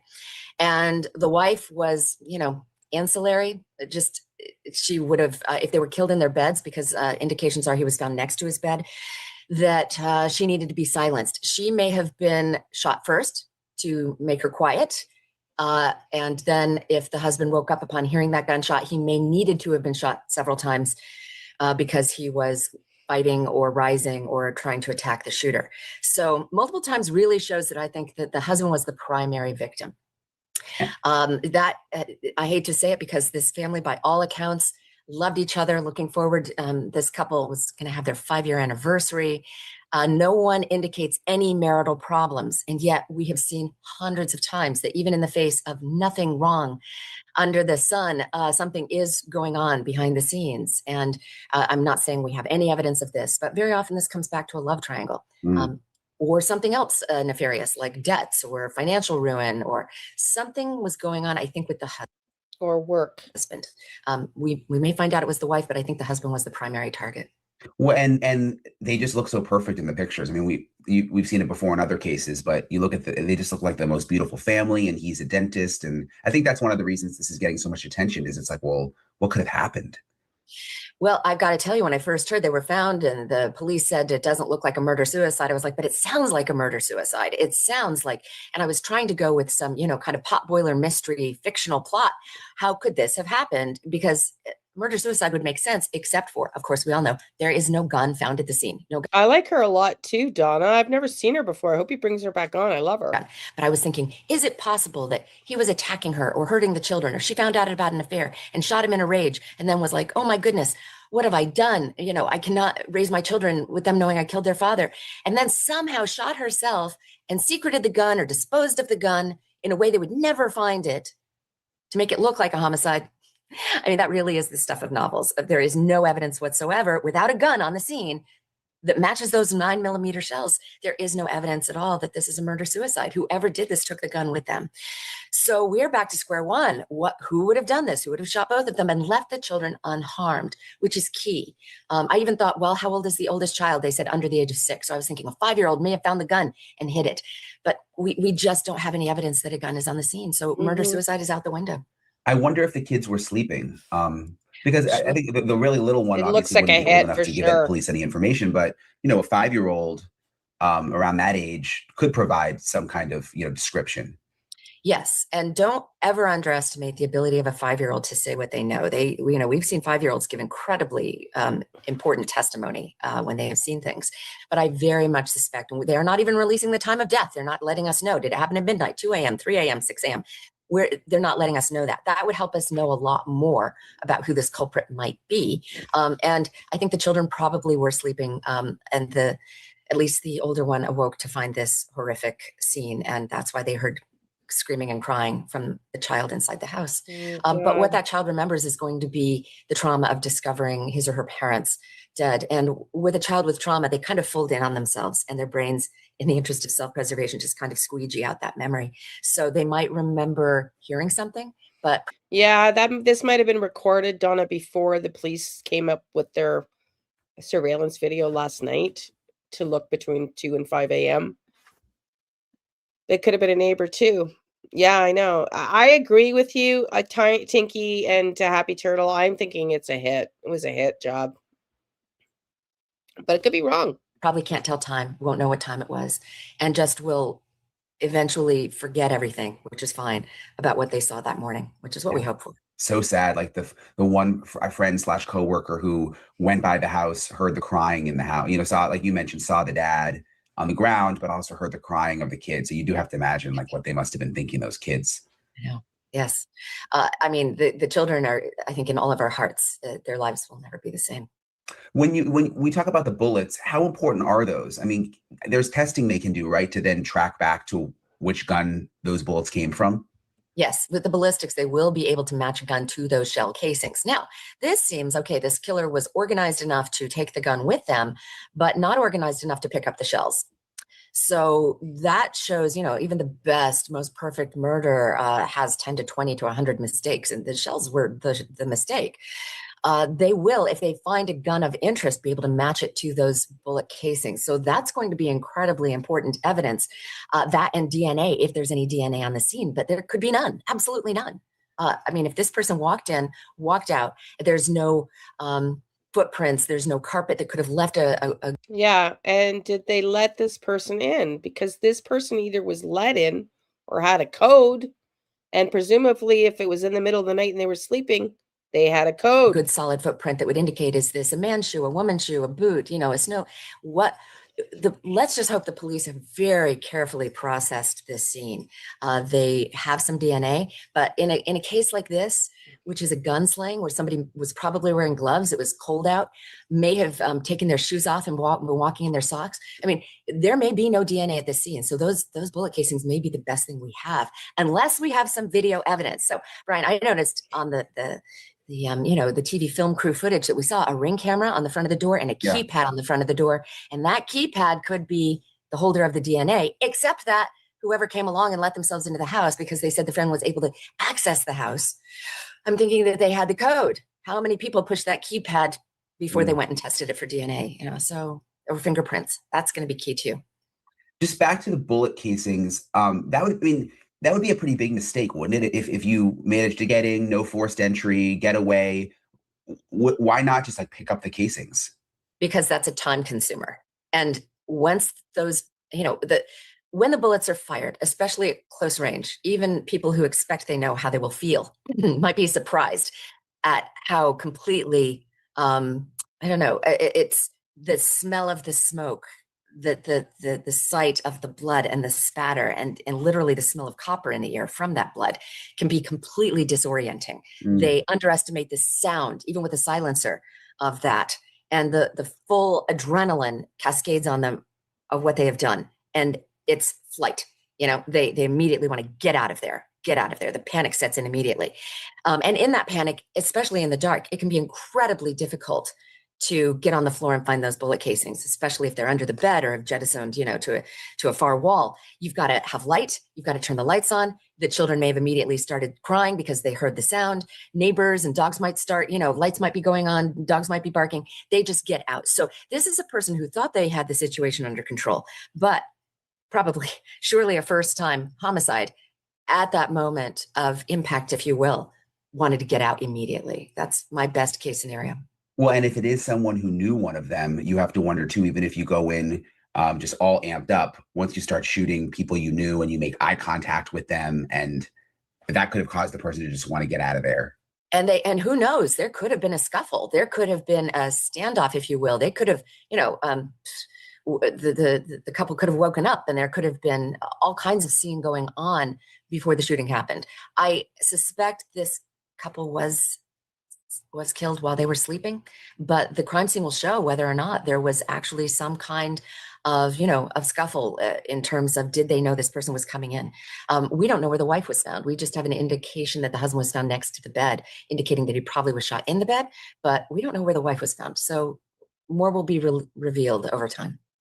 And maybe the multiple gunshot wounds to the dad, to the dentist, to Dr. Spencer Tepe, maybe that means that he was about to fight back, or he didn't just immediately go down. Do you think?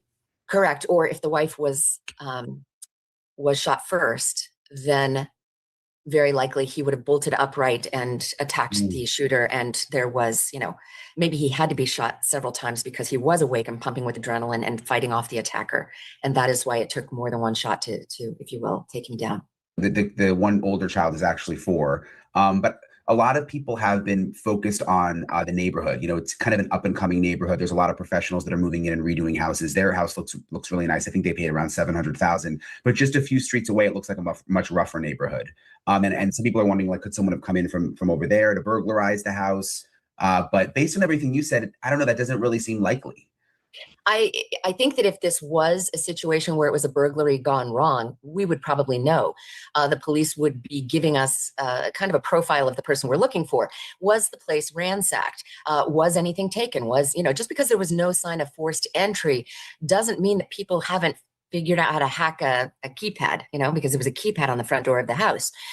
So I do think that if this were a stranger homicide, somebody breaking into steal, can I tell you just straight up, burglars do not go into houses in the middle of the night while a couple is sleeping with their children. There is so much risk associated with that, with people waking up. How does he know? Does Spencer have a gun and would shoot him?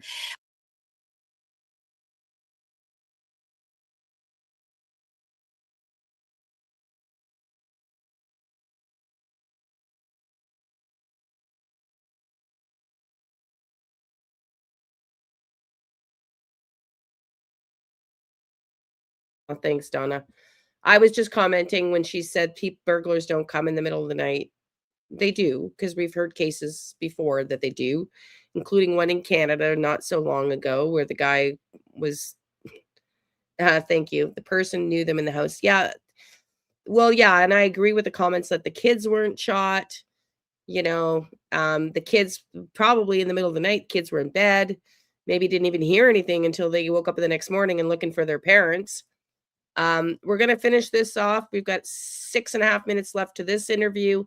Then we're going to watch a 5-minute clip from the family, and then we're going to get into Jack and Lilly. It's going to be a longer stream today. Sorry, folks. Children immediately wake up and start crying. Burglaries happen most often during the day while a couple is at work, while the people are away on vacation.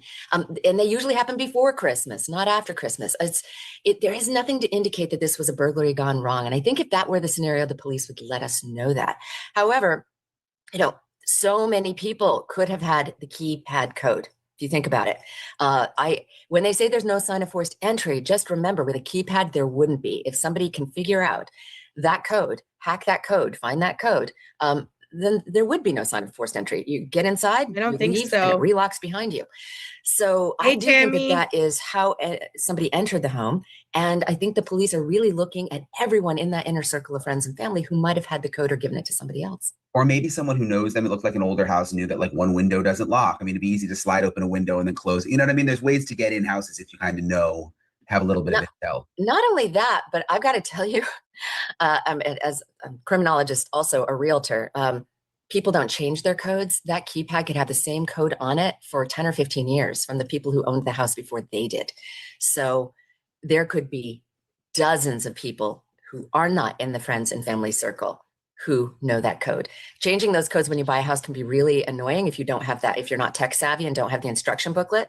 So a lot of people just keep the same code. Yeah. It's interesting you say that because people keep the same keys too. I've even been guilty of that. Like when, and I just sold the house and I'm pretty sure the people who bought it just kept the same. So you wonder like how many, iterations of people have the same key. It's kind of creepy to think about. It is. Yeah. What happened to me, y'all?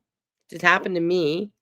My landlord admitted to giving the stalker my apartment key. I mean, this is serious shit, man. Serious shit when you do that. Yeah, everybody hit the thumbs up. Thank you, everybody. Yeah, it's scary, eh? Yeah, I really like this girl. You should always change your locks. Exactly.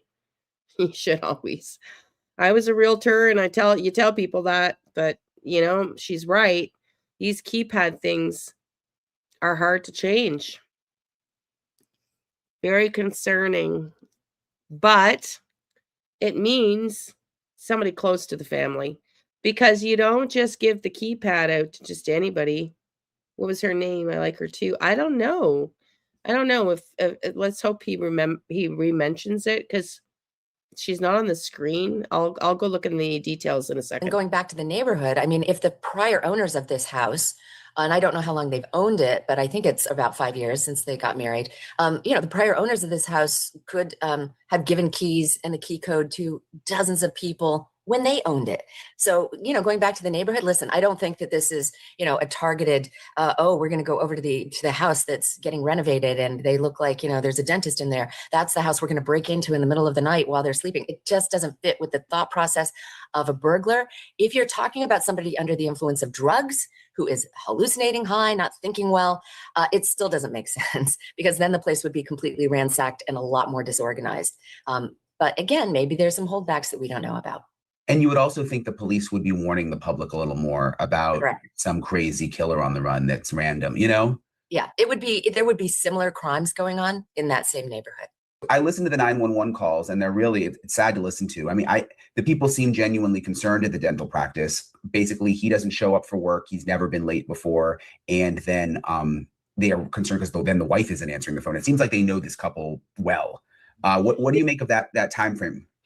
I think the biggest thing that everyone is obsessing about right now, with the very limited details that we have, is that 911 phone call is absolutely chilling. And it sounds 100% authentic to me that this friend and coworker is absolutely horrified at discovering this crime scene, okay? And talking about the blood everywhere, and I'm sure he's dead. But what sticks in my craw, as we say, is the fact that the wellness check from Spencer's workplace, the dental practice, happened at 9:03 a.m. And they called the police and said he was due here at 8 a.m. He's never late. He's highly reliable. We're trying to call him. And I can imagine a waiting room full of, dental patients, and they don't have a dentist on hand and they don't know what to tell them. So they're concerned and they're calling the home and they're calling the wife's cell. They know this couple really well. They're trying to get in touch with him, and it's radio silence. But to call for a wellness check in 1 hour, to me, is really unusual.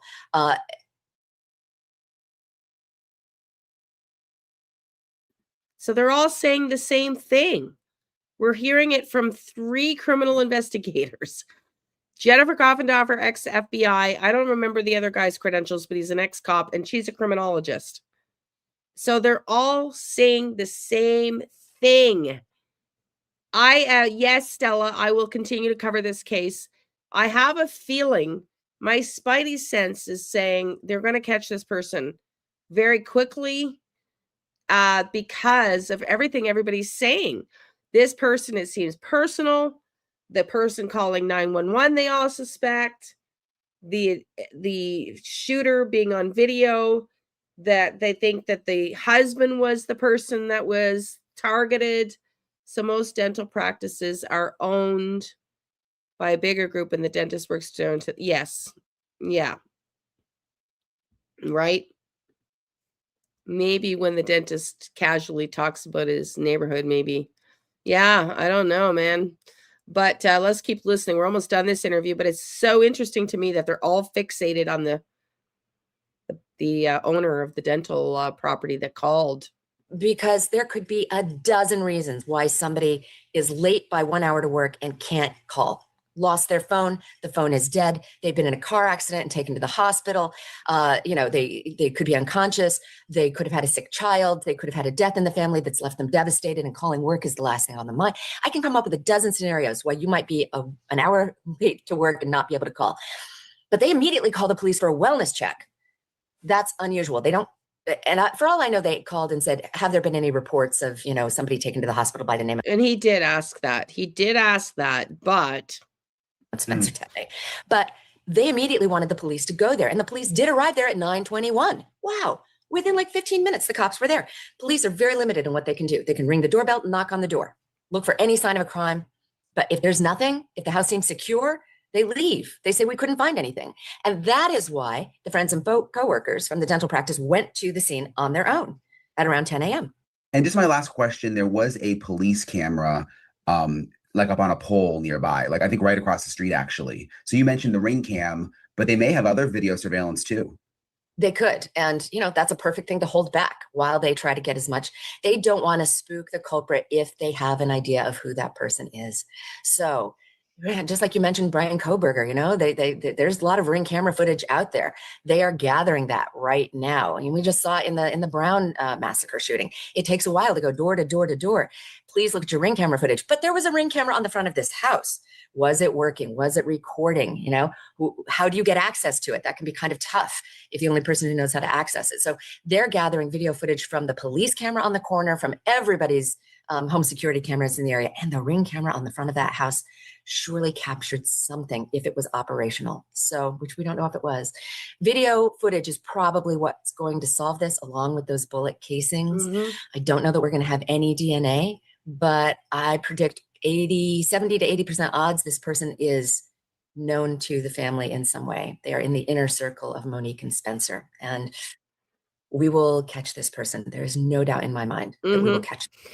I agree. I'm not a criminologist, but it makes sense to me that this person is in the inner circle of the family.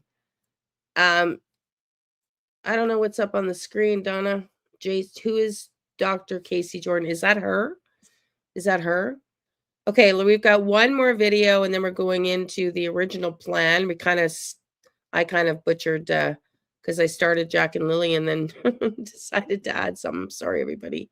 Love you all and appreciate your patience. This is the final update for today, and we will continue to cover this case. Tepe's brother-in-law. He's married to Spencer's sister, and he's live with me now. Rob, I'm so sorry that we are meeting under these circumstances. Have you learned anything new tonight about who this potential person of interest might be? No, unfortunately, I know just as much as the next person. I was told by a reporter about 10 minutes before this got posted that it was released by the police department. And when I first saw it, yeah, I do think, suspicious looking person there. It also very well could be, somebody walking home drunk from a bar. But it's evidence nonetheless that hasn't been released until now, and it's good that they're kind of progressing through this. And this is right between 2 a.m. and 5 a.m., which is the window they say they believe that the shootings happened. Rob, do you or your family members have any idea who might have been capable of doing this? Did your family have any enemies? Did Spencer and Monique have any enemies at all that are known? Not that I can speak on or know of. I know that they've had this massive community around him that they were just so well liked and admired by everyone. You can see in this picture that's kind of defines them. They were always smiling, they were always laughing.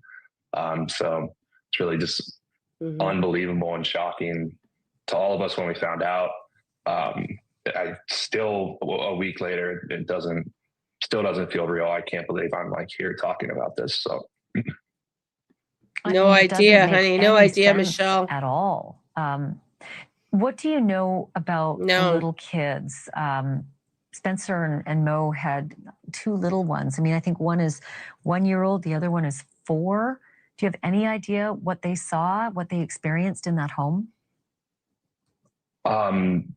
We do not. I know, they have met with some people to talk. It sounds like I can't really talk on any evidence, but we've had them with us for the past couple of days. They're with some other relatives at the moment, and they were just as happy and unfortunately unaware as they ever could be. But they're in loving hands, and even more people are coming by their side to make sure that they're taken care of.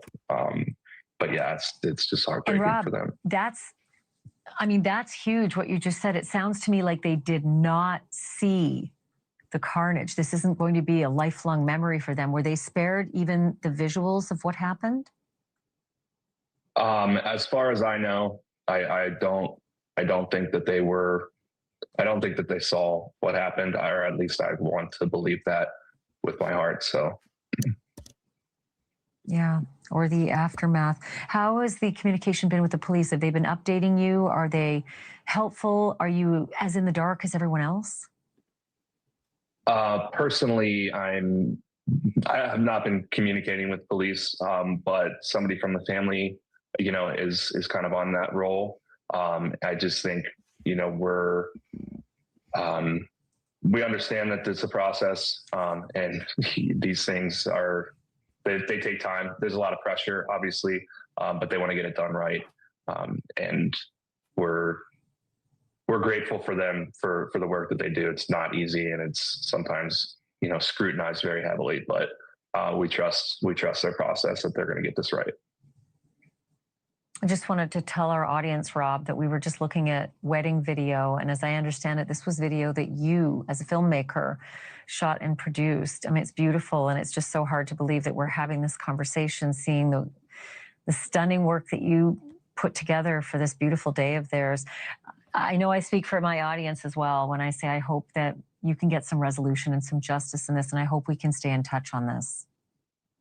Yes, thank you. We all appreciate it. And again, just thank you for the outpouring of love that we've seen.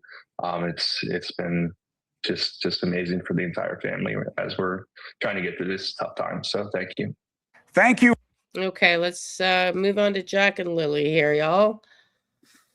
Screen is frozen though. Screen is frozen. Let's just see if Leanne can get the screen back into Jesus.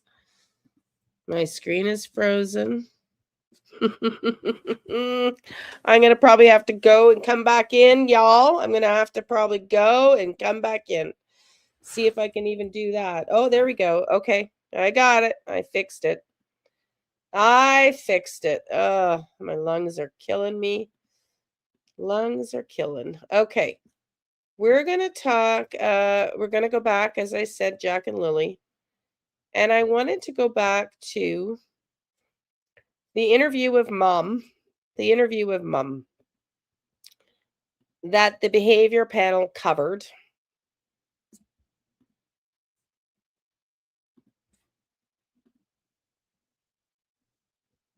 You have a nebula. What is that?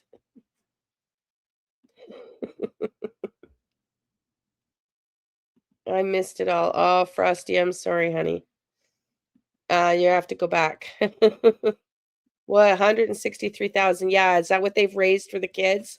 They have a GoFundMe page. Yeah, exactly. Can you post? Yes, honey, go for it. Go for it. Can you, Donna, do you have the ability to post on my page? Oh, like an inhaler? No. No, I don't know.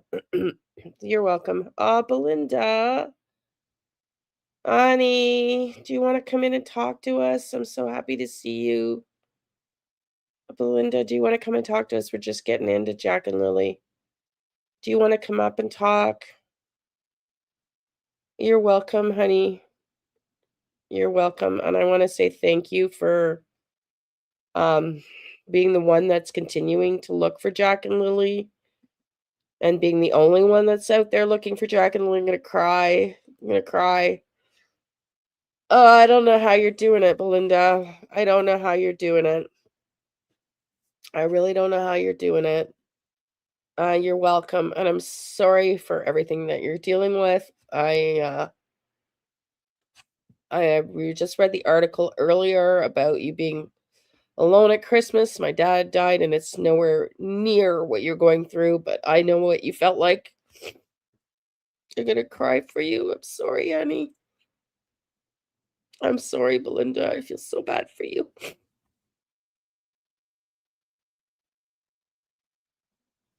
So sorry.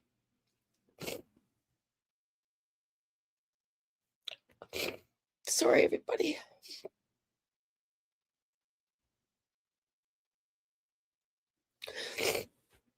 I just want to give you a hug.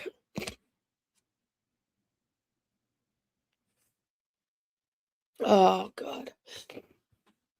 I'm sorry you're going through all this, Belinda. I have no idea what you must feel like, but I know it's not good. Oh.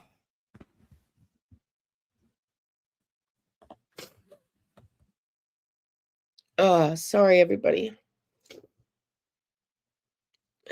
These cases eat me up. They really do. Oh, God. Okay, let's keep going, Belinda. Hugs to you. You can reach out to me if you ever want to talk. But I understand if you don't. You got a lot going on. I get it. Donna, can you just put the email in for Belinda for her, honey, just in case she wants to talk? Yeah, everybody's going to give you a big hug, honey. I don't know if she's even still here. It takes a long time sometimes for the chat to get caught up. Oh, there you are. Stay away. I just want to say thank you. I know, honey. I get it. No, I respect that. I don't blame you one bit. I know. We're just trying to stay focused on what's important here. We're trying to stay focused on what's important here.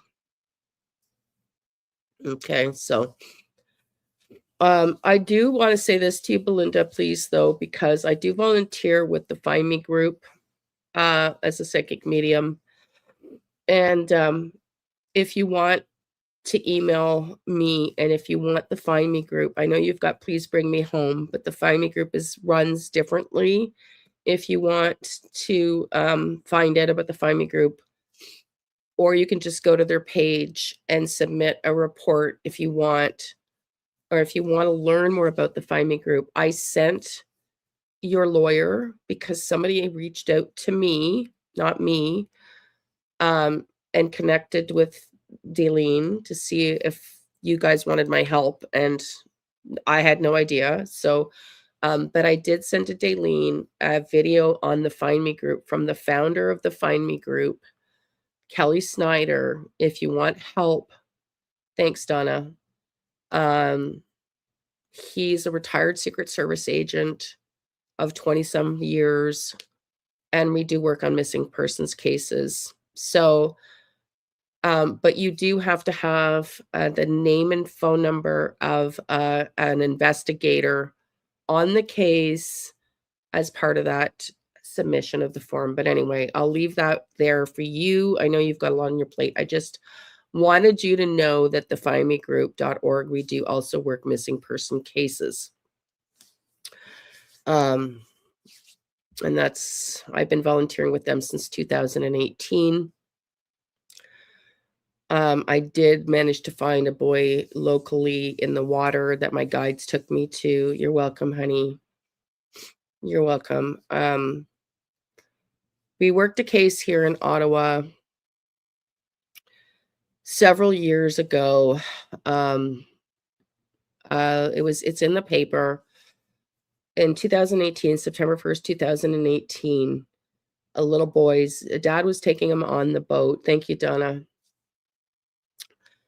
And they didn't have enough life jackets. And so they knew the little boy had capsized and was in the St. Lawrence River, which feeds, of course, into the big Great Lakes and then the ocean, Atlantic Ocean. And the police divers were not able to locate his body after 2 weeks because the St. Lawrence has it's very deep water, it's dark, and there's a lot of underground caves.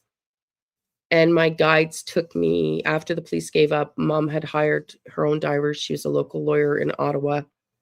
And my guides took me exactly to the house, and we were able to get the boy home to the family. And so that's how we work as the Find Me group. We work as psychic mediums. We've got astrologers, forensic astrologers. We've got language experts, calligraphy experts. My dad was defrauded. Belinda, you probably don't know my story, by my mother. He had dementia and left to die in Florida in 2019. I became his power of attorney and cared for him. He just passed away of a heart attack in June. But that's how I got involved with true crime. And I was actually the founder of the Find Me group, Kelly, that hired our calligraphy expert. She testifies for the Miami police. She trains the Miami police. And I was able to prove the police didn't do anything in my dad's case. But my dad actually didn't sign the documents that were forged when my mom left him to die. And it left him to die with dementia. No money for food, groceries, or anything in Florida. When I got there, they'd already read him his last rites when I got the call. So the Find Me group is a wide scale. We have canine, we have planes, helicopters, psychiatrists, you name it. Kelly is hard to get a hold of. So if you do decide that you want to, it's free to you. There's absolutely anything expected of you other than to submit the form. It's free to you. And if you want, I can connect you with Kelly Snyder because he's a hard man to reach. And he's a retired Secret Service agent in Arizona who was put away bad guys in the cartel. He's extremely well respected. In fact, we had an officer here, Terry. Terry came into the chat, a retired officer, 2 days ago, Belinda, and he has actually heard of Kelly. And he does trafficking, you name it. So just consider that. It's findmegroup.org. Let me put the link. Thanks, Donna. It's not findme.com, honey. It's findmegroup.org. Let me put it in.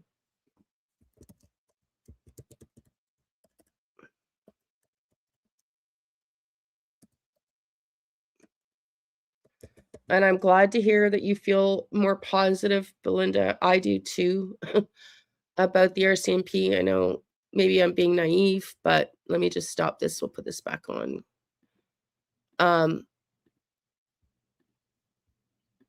So I know Kelly's going through a lot of stuff right now, and he's a little bit harder to reach. And if you want to go ahead, I won't hound you. I'm going to be respectful. I've done it for other people. I simply just connect you because it's an easier way to get. Thank you, Donna, for Facebook. Okay. And you can just post, Belinda, if you're interested, again, no pressure. It's completely up to you, but it's free. You would just get help. See here, get help. Families in need. We work with, well, when I was going to write a book for the Find Me group, before this happened with my dad, I was set to write a book to raise funds for the Find Me group. And at the time, 6 years ago, we work with police agencies around the world. Kelly's actually had a TV show. He's very, very, very well known, and do work with police agencies around the world, and have worked with the RCMP in Canada before, Belinda, just so you know. And I did mention it to Mike Wilson, because I don't know if you know that I've had visions of Jack and Lilly, and I personally spoke with Mike Wilson that was on the case multiple times before he was removed from the case, and then Chad came in. Mike, I absolutely hands down adore. I'm not so keen on the other guys, but Mike, I think he's been promoted. But anyway, so I did give this information to Mike as well, just so you know, Belinda.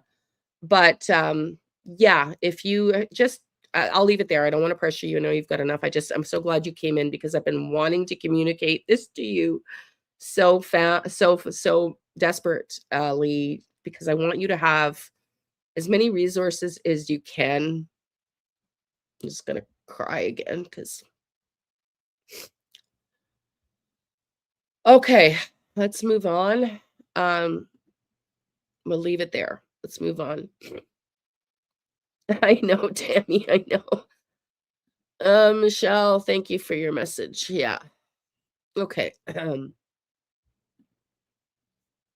I know, I hope so too. I hope so too.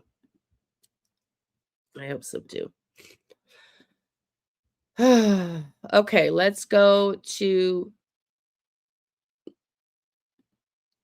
I'm doing that right now, Krista. Are you ever impatient, Krista? What? We were going to do that, and then Belinda came in, and Belinda's takes priority. I'm sorry. A family member, when they come in, is always going to take priority over anything else. That's what this is about. This is about the kids and the family, and finding justice for Jack and Lilly. And at this point, it's about keeping the pressure on. Thanks, Tammy. It's about keeping the pressure on the police, you know? And it's not to be rude. And Belinda, Kelly Snyder would tell you the same thing. In fact, when I asked him to come on and talk to us about Jack and Lilly, but he's got some stuff going on in his personal life. But when I told him that Please Bring Me Home was only allowing the search to be outside and not inside the buildings, he was actually quite upset about that. He's an amazing guy. I'll leave that there. That's all we're going to say. Oh, no way.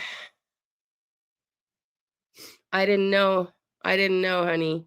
I didn't know. Is that the one we just covered the other day when the mom wouldn't let them into the house? I'm not surprising. It's not surprising. Yeah. Thanks, Donna. Okay, we're going to play. We're going back to the beginning again, because we're trying to see. We've been covering a little bit from the beginning.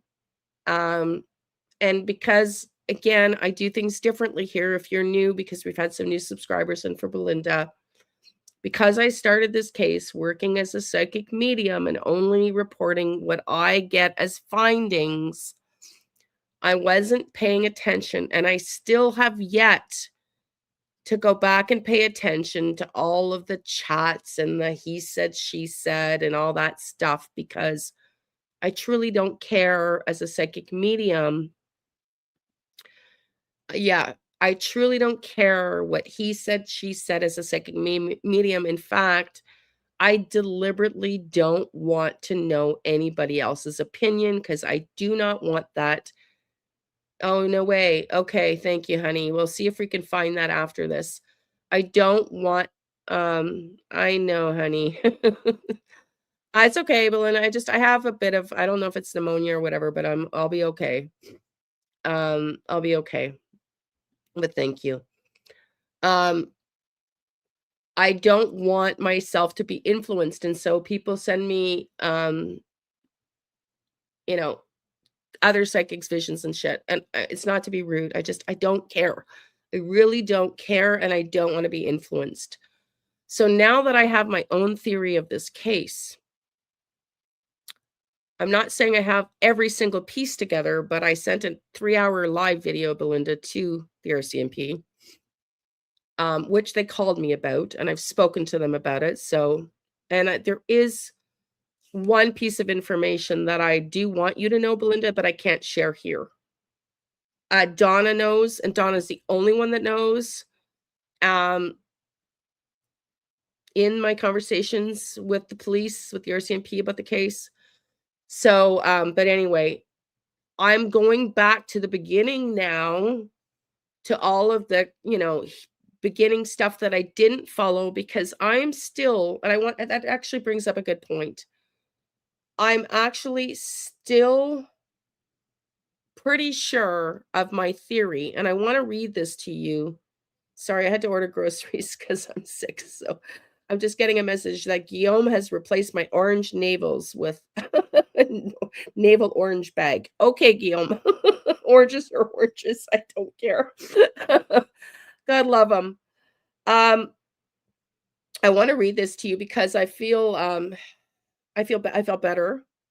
Because as a psychic medium, we're always wondering, am I getting this right? And if you're not, you should get out of the business, because it's like the police. It's like you get a little piece of a puzzle, and does it add up to this? And then let me just pull this up, because we have a follower here from Australia who is a retired police officer from Australia.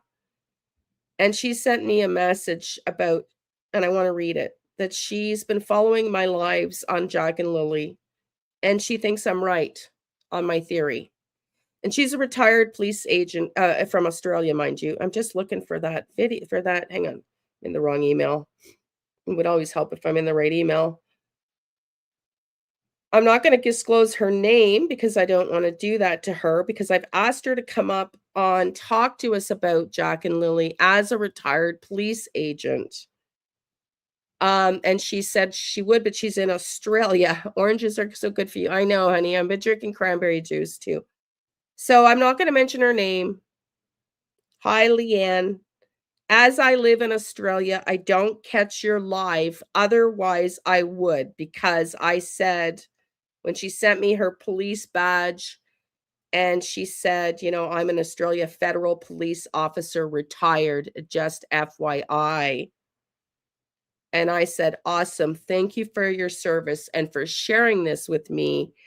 Do you feel like jumping on a live with me to speak about what you see as retired law enforcement officer in this case? And she replied, as I live in Australia, I don't catch your live. Otherwise, I would. If you ever do your live, if I ever do catch your live, I would talk to you about my perspective. However, you with your psychic gift, I believe you're on the right track. And she's been watching me and my theories. And so I don't need to be right. I'm more than happy to be freaking wrong. I would desperately love to be wrong. And these kids are found and they're alive and they're brought back home tomorrow. And any day I'll eat crow all day long to be wrong if it means getting these kids home. But I still have yet to feel differently. And I always ask myself, and if you're following me here, you know this, until we find these kids, there's no theory that should be ignored. There's no stone to be left unturned. And that's been my criticism of the RCMP, that I think they followed the narrative too one directional, they focus too much on them walking out the back door in the beginning. That's just my opinion. Okay, I'm gonna blow my nose, block the camera. We're gonna watch the behavioral panel. This is their assessment of Malaya's first interview. Love these guys. They're absolutely the best. They know what they're doing, and they have their first assessment here of Malaya's first interview. This is not to bash Malaya any way, shape, or form. In fact, if it's true she's in the hospital, I send her prayers and healing. I personally do not really think Malaya was involved, although I do believe she has some guilty knowledge. Let's play it. Malia Brooks Murray. She's the partner of Daniel Martell, and their children are missing. Greg, tell us about the videos we're going to watch. Yeah, I believe they're stepchildren of Daniel Martell, but this is Lily and Jack Sullivan who are missing. This is their mother. She did one interview, and this is that interview. Very short. We're going to cut it into a couple of clips, and you can see what she had to say about the disappearance of her children. I'm just staying as hopeful as possible. I want them home. I want to hold them. And I want them home. What happened was we woke up. I heard them playing in the next room beside us. And I was drifting in and out of sleep. And they're not the type of kids that we tell them not to go outside on their own. We always make sure that we're out there with them, watching them. And they happen to just get out that sliding door, and we can't hear it when it opens. And they were outside playing, but we weren't aware of it at the time. And the next thing we knew, it was quiet. And we get up, and I tell him, my partner, Daniel, I tell him, "Do you hear the kids?" And he says, "No." And we get up instantly. We're looking outside. We're looking everywhere, yelling for them. And I instantly just call 911. I just had the instinct I needed to call. All right, Greg, what do you got? So it's not the first time I've seen these videos, but first time I've spent any real time with them. I spent some time with Sadie on her channel, just quick looking and hip shooting. We don't control the questions in these conversations. So what we're doing is secondhand looking. So we have to look very carefully. So I took the approach to say, in interrogation, I typically spend about twice as long prepping as I do interrogating. And I spent about 10 minutes with each of these clips, this one today.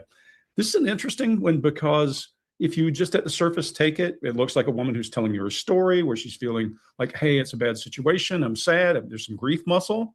There's some downright good eye accessing cues that tell us emotion. But there's something weird going on here. Did any of you guys notice the word "and"? Just quickly. Did you happen to count the numbers of ands?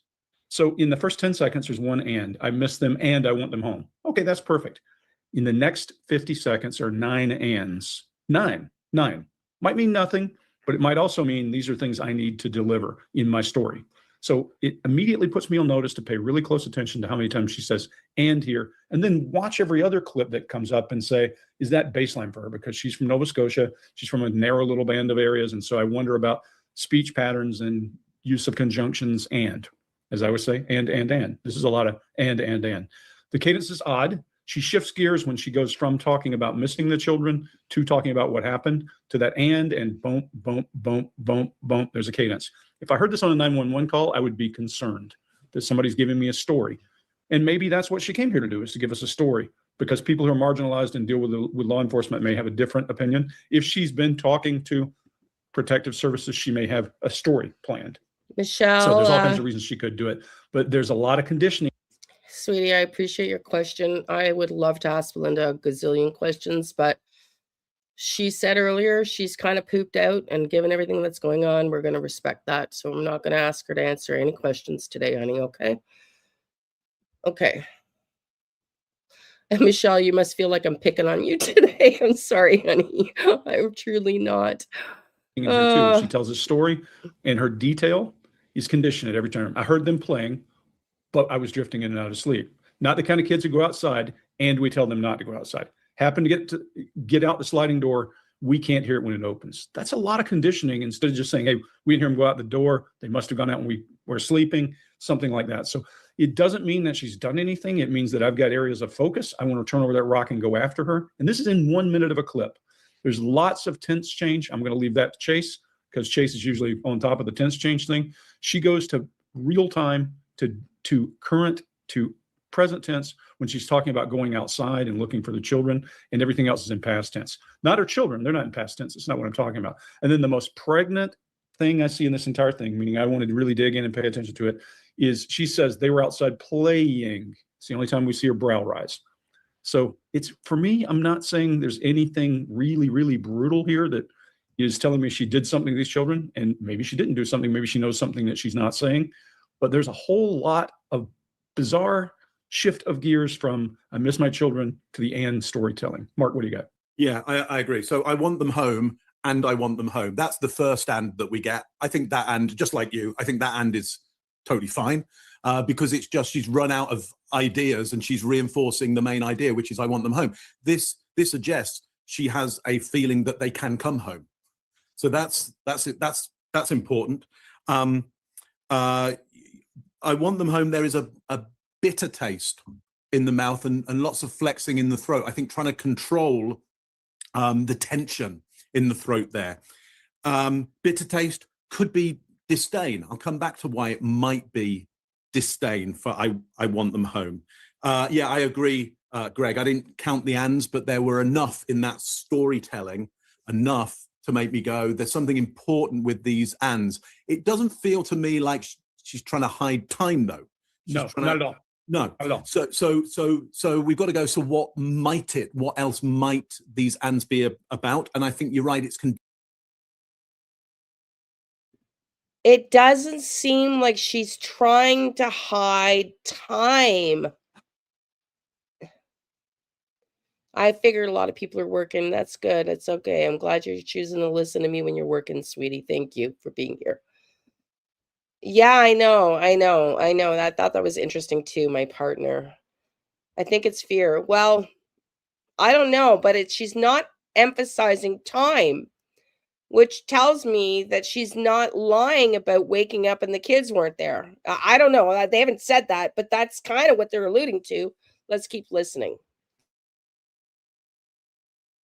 conditioning. So what is she conditioning? I think it's all about the justification of we're not bad parents. And I think if you look at that story, there'll be this was happening, and here's a justification for it's reasonable that we didn't hear them. It's reasonable that they're outside playing. It's reasonable, because I think if it is disdain, the disdain is around how other people will see her as a parent because she's lost her kids, and that's a problem. You have these kids, you care for them, or society's idea is you care for them. So society's main idea is you don't lose those things, okay? And so I think there's a strong fear this will be looked upon badly. Now, but it doesn't seem to me in this storytelling to be at a narcissistic level about this is all about me. I think there is the tension between I want my kids back, and it looks really bad that I've lost my kids, and the societal pressure of that. So there's two pressures going on. Where are my kids? I want my kids back. And even just being on camera saying this looks so bad. And at the same time, I need to, and I mean, for me to say out loud that anybody would be worried about how it looks to other people. Of course they'd be worried about how it looks to other people, and you want your kids back. There's so many conflicting things going on here. The mainstream media is not broken at all. It is functioning exactly as it was designed. It exists to manipulate you, to divide you, to feed you fear and outrage and distraction while pretending all of that is information. And most people are still swallowing it like it's gospel. I've spent years studying propaganda and psychological operations and human behavior, and I will tell you this plainly. The media is not here to tell you the truth. It's here to shape your truth without you even realizing it.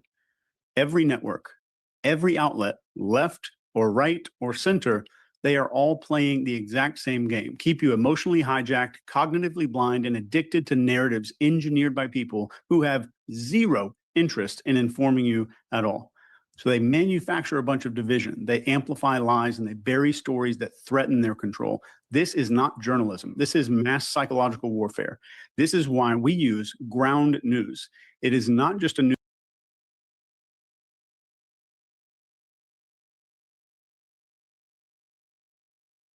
Sorry, I wanted to play a little bit of that because I thought that was very interesting timing that it comes up in this case. I'm going to fast forward a little bit. But Chase is somebody I want to study under one day. He's just incredible. I get his emails. but it's not going to happen today. But these people, these gentlemen, 35 likes, there's 73 watching, 74. Yeah, please hit the like button, everybody. I love Chase too. And these gentlemen are truly the best in the business. They've if you research their backgrounds, we won't get into it today, but they work with politicians and military, and they're extremely good at what they do. So let's keep listening. Of what is actually going on. Today, we're going to talk about Malia Brooks Murray. She's the partner of Daniel Martell, and their children are missing. Greg, tell us about the videos we're going to watch. Yeah, I believe they're stepchildren of Daniel Martell, but this is Lily and Jack Sullivan who are missing. This is their mother. She did one interview, and this is that interview. Very short. We're going to cut it into a couple of clips, and you can see what she had to say about the disappearance of her children. I'm just staying as hopeful as possible. I want them home. I want to hold them. And I want them home. What happened was we woke up. I heard them playing in the next room beside us.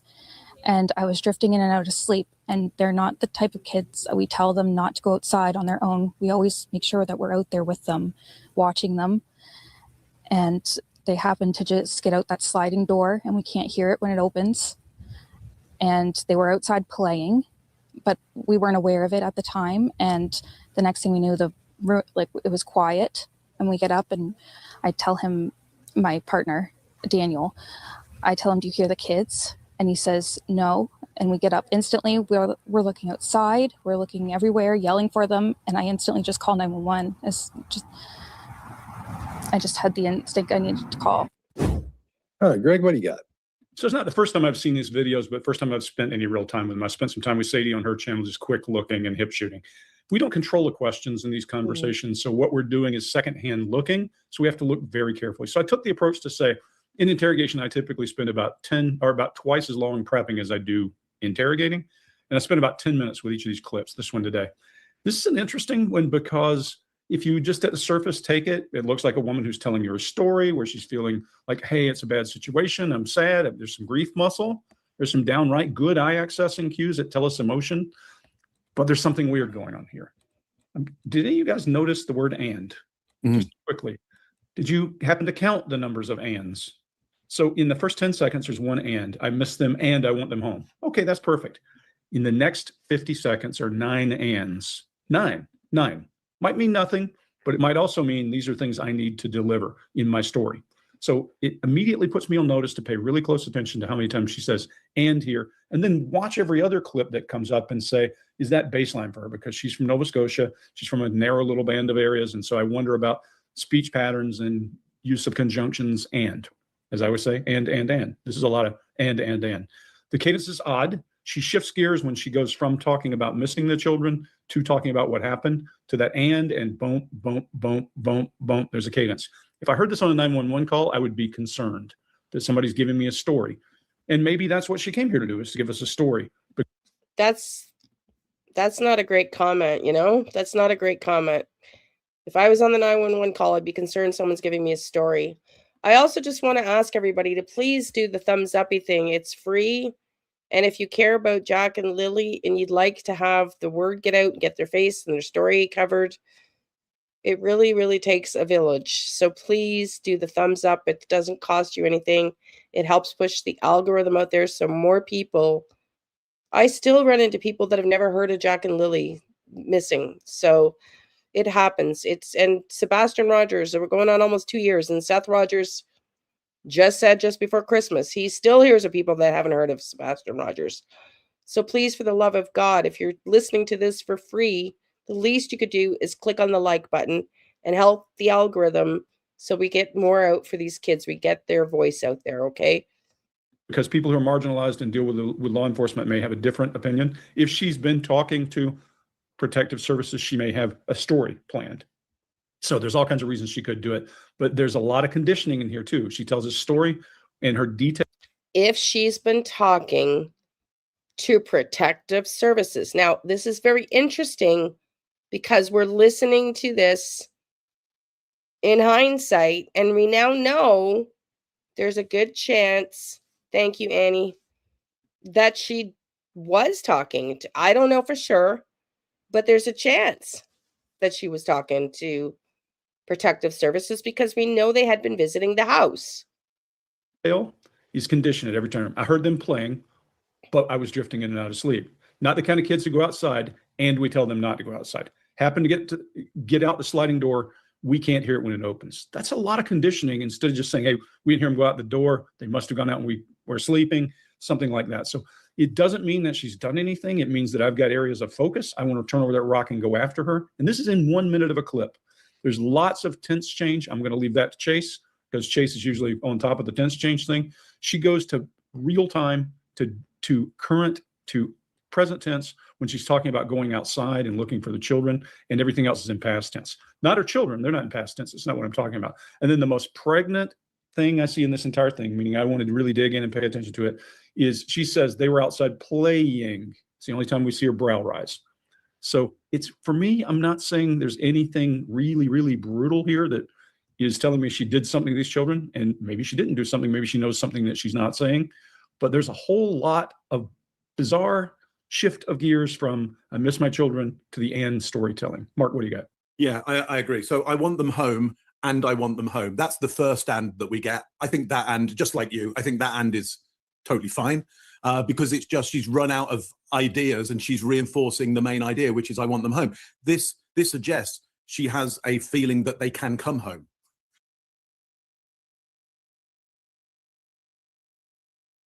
Terry, you're here. I'm so glad to see you here.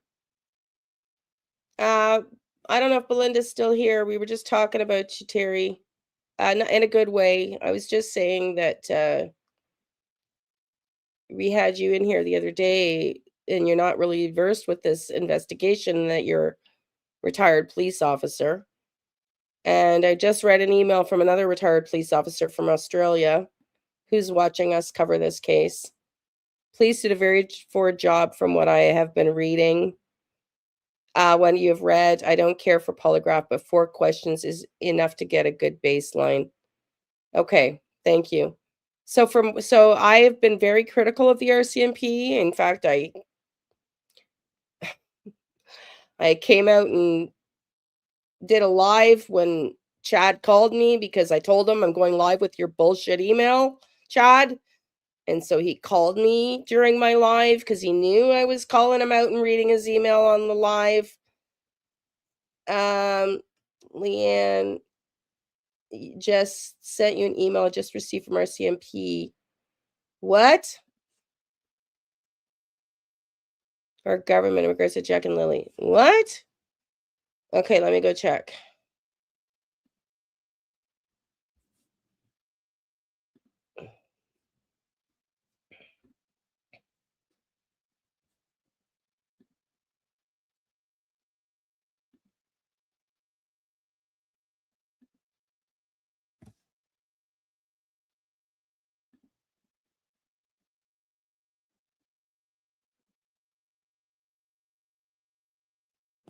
Okay, let's read it. Oh my God. Can I read it, honey? Can I read it online? Because it's got your name and I don't have time to block it out. Okay, I'm going to just read it. I won't show it. Well, hang on. Hang on.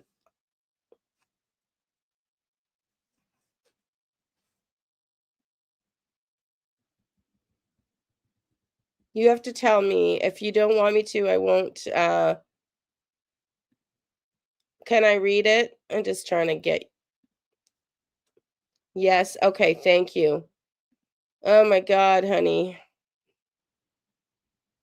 Okay. I'm going to read it. I haven't read it. We're reading it. It's okay to show. Okay. Thank you. I think I can hide your name. I think I can hide your name. Here, let me just, before I share, let me just move it up. Because we're reading this together, everybody. I'm going to hide your name, honey. Can I hide your name? Can I get it to go that far? Ah!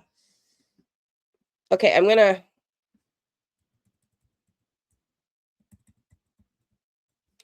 Shit. I don't know if I can hide it. Let me just pull it up without sharing.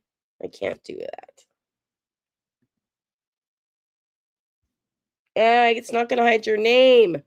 Okay, I'm going to read it because I don't want to expose your name here unless you say it's okay. I'm trying, honey, but I can't copy and paste it right here. Let me try. Am I in this format? Let me just see if I can copy and paste it this other way. Here, let me just download it. See if I can do it that way.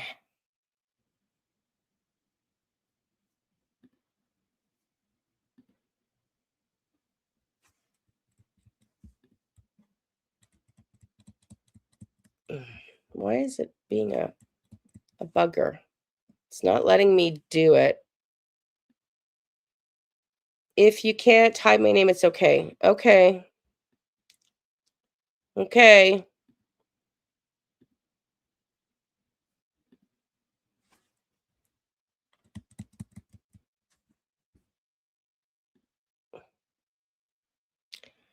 Okay, let's read it. Thank you, honey. As Executive Director of Department of Justice, Public Safety, and Security, I'm responding on behalf of the Minister of Justice to your email dated December 2nd, 2025, regarding the disappearance of Jack and Lilly Sullivan. We recognize the profound impact this situation has had on families and communities here in Nova Scotia and across Canada. Please know that your concerns about communication and transparency with the public are heard and will be addressed with utmost care. The safety and well-being of children in Canada is a serious responsibility shared with police and justice partners, and we recognize the urgency and emotions that accompany the disappearance of Jack and Lilly Sullivan.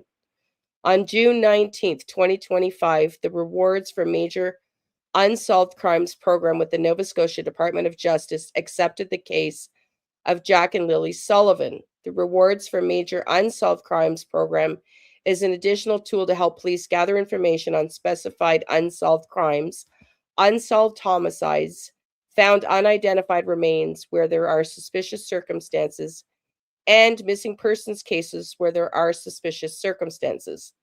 The purpose of this program is to solicit information or otherwise to further a police investigation by offering a monetary reward up to $150,000 for the arrest and conviction of a suspect of a specified major unsolved crime. While the Department of Justice oversees policing policy in Nova Scotia, we are not able to comment on specific police investigations nor the release of information to the public. Thank you for taking time to share your concerns. We appreciate the patience and understanding of the public as the policing partners navigate the ongoing investigation of the disappearance of Jack and Lilly Sullivan. Haley Crichton, Executive Director, Public Safety and Security Division. Thank you, honey. Thank you. You're in court today. Listening to headphones, the police are acting like it's just a closed case. I completely don't understand. Okay, so you agree with me, Terry. Like, thank you. Thank you, by the way, my baby's army. I really appreciate you sending that, sharing it, and I really appreciate you caring enough to do that and sharing it with us. And how do you feel about the answer that you were given? So as we know, criminal, they are asking witnesses to come forward. And Terry, you're in court today, so thank you for dropping in and typing. But so you were here just in case Belinda's still here listening. Belinda's the grandmother of Jack and Lilly. She was just in the chat earlier. I don't know if she's still listening. But you've been covering, you've come on a couple times on our live, I think. And the other day had just informed us you were a retired police agent. And didn't really know much about the case and then offered to read up on it. And now it sounds like you're coming back, Terry, saying you can't comment because you're in court, but you have done some reading. And from what you're saying, she's gone, yeah. From what you're saying,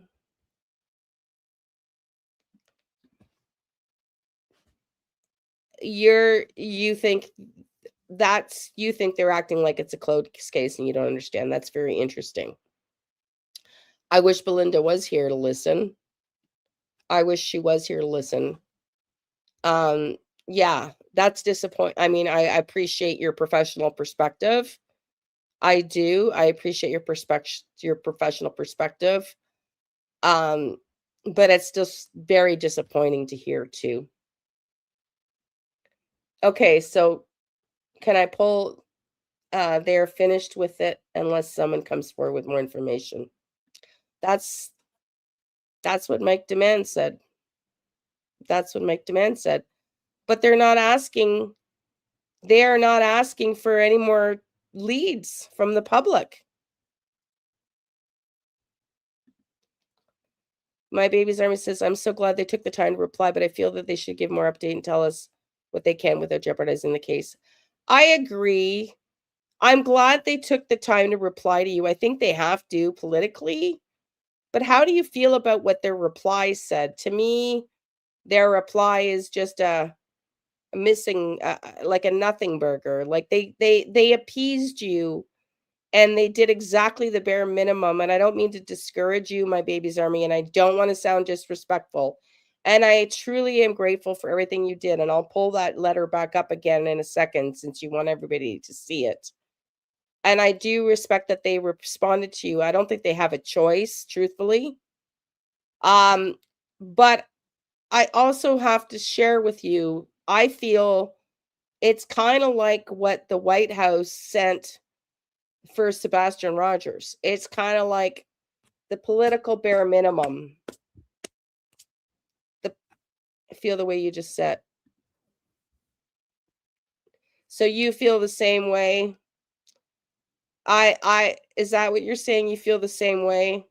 I kind of feel like they gave you a nothing burger. And yeah, and it's not like we should have expected anything any different, you know? Well, they said suspicious. That's more than missing. That's a nugget, as Donna just said. Exactly, the bare minimum. Exactly. Okay, let's pull it up again since you don't mind if I share it. I just want to make sure it's not got your, it's got some, I'm going to just, I just don't want your email going out. Shit, I wish I could copy and paste it here.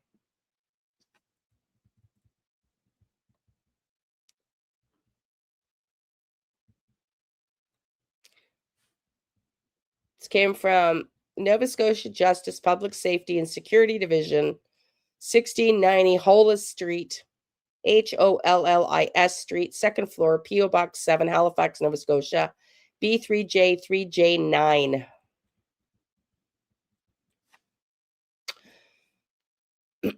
Shall we read it again?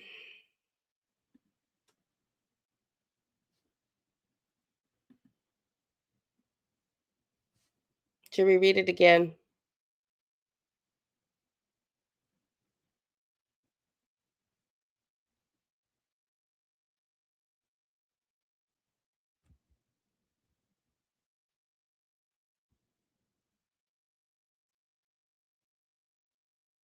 Where are you guys saying that where are these nuggets that you're talking about? Where are these nuggets you're talking about?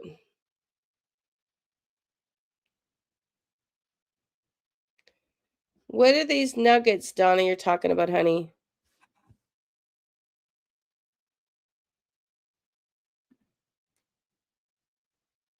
No, I know. The triangle of people, yeah. I know. I know. What are these nuggets? We need more Oh, I thought you meant the letter gave us nuggets. I was going to say, I don't think the letter gave us nuggets at all. I just don't want to share your email, honey.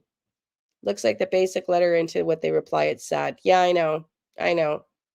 What I might do is I don't even have a printer. Didn't they say suspicious in the letter? Let me pull it up. Bear with me. If I could get into Canva, it's my own stupidity. I have 2 different accounts, and my Canva's and my other one. Then I could adjust it as we go. But, you know, Leanne just created a problem for herself. I'm going to reread it. I'm going to reread it.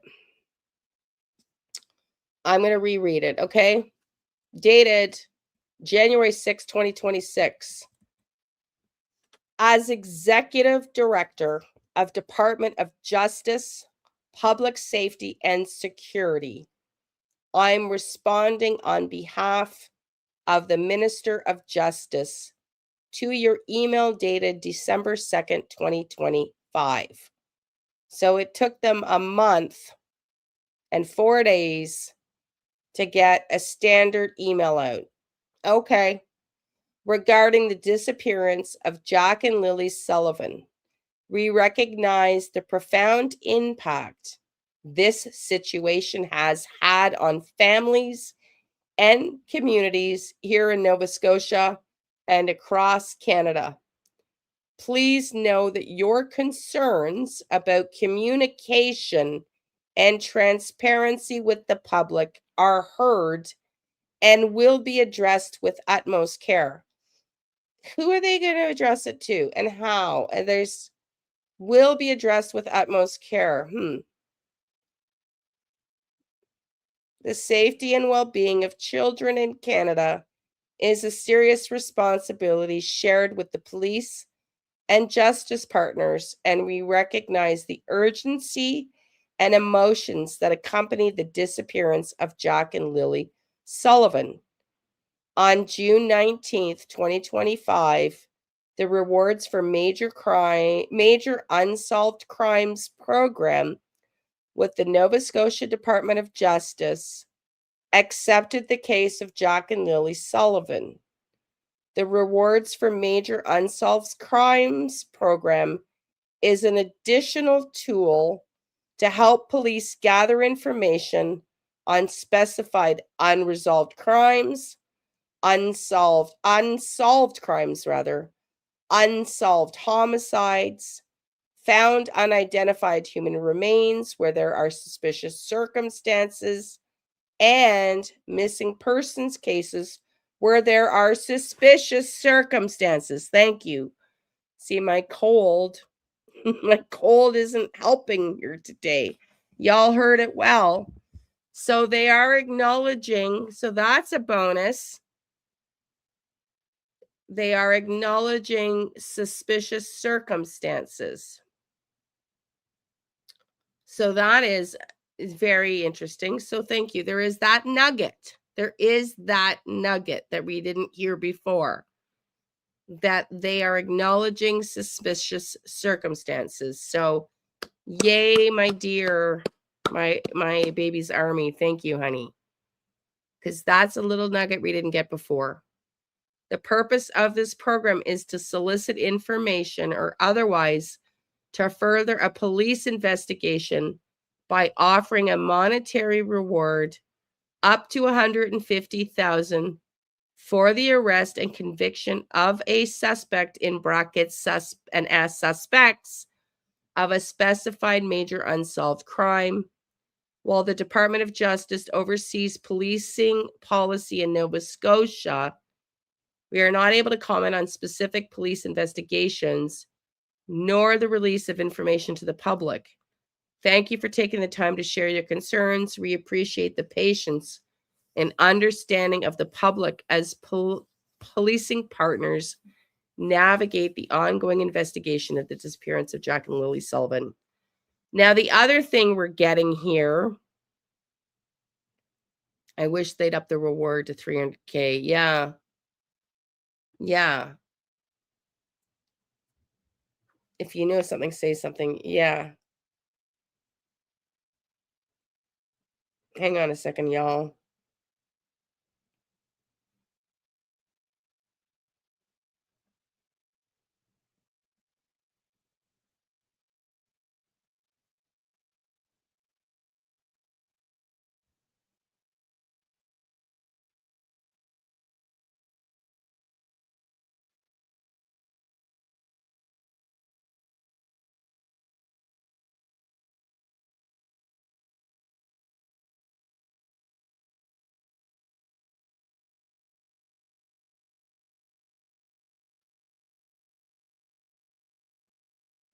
Hold on, sorry.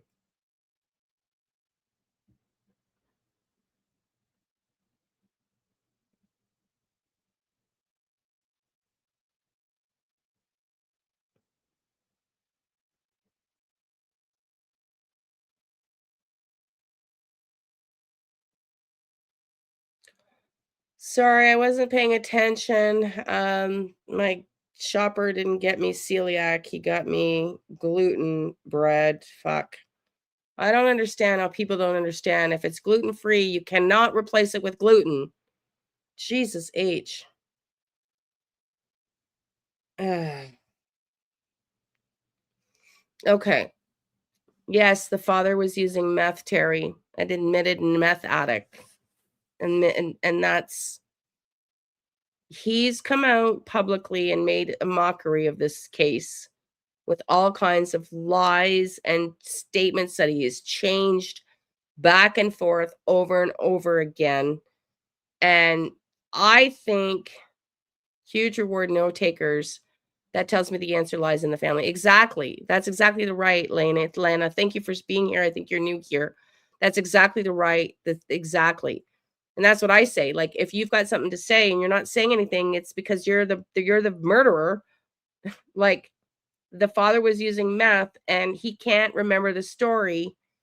And he's known to have been, according to the mom's family, the kids had black eyes. CPS was involved in the case, and he's known, according to mom's family.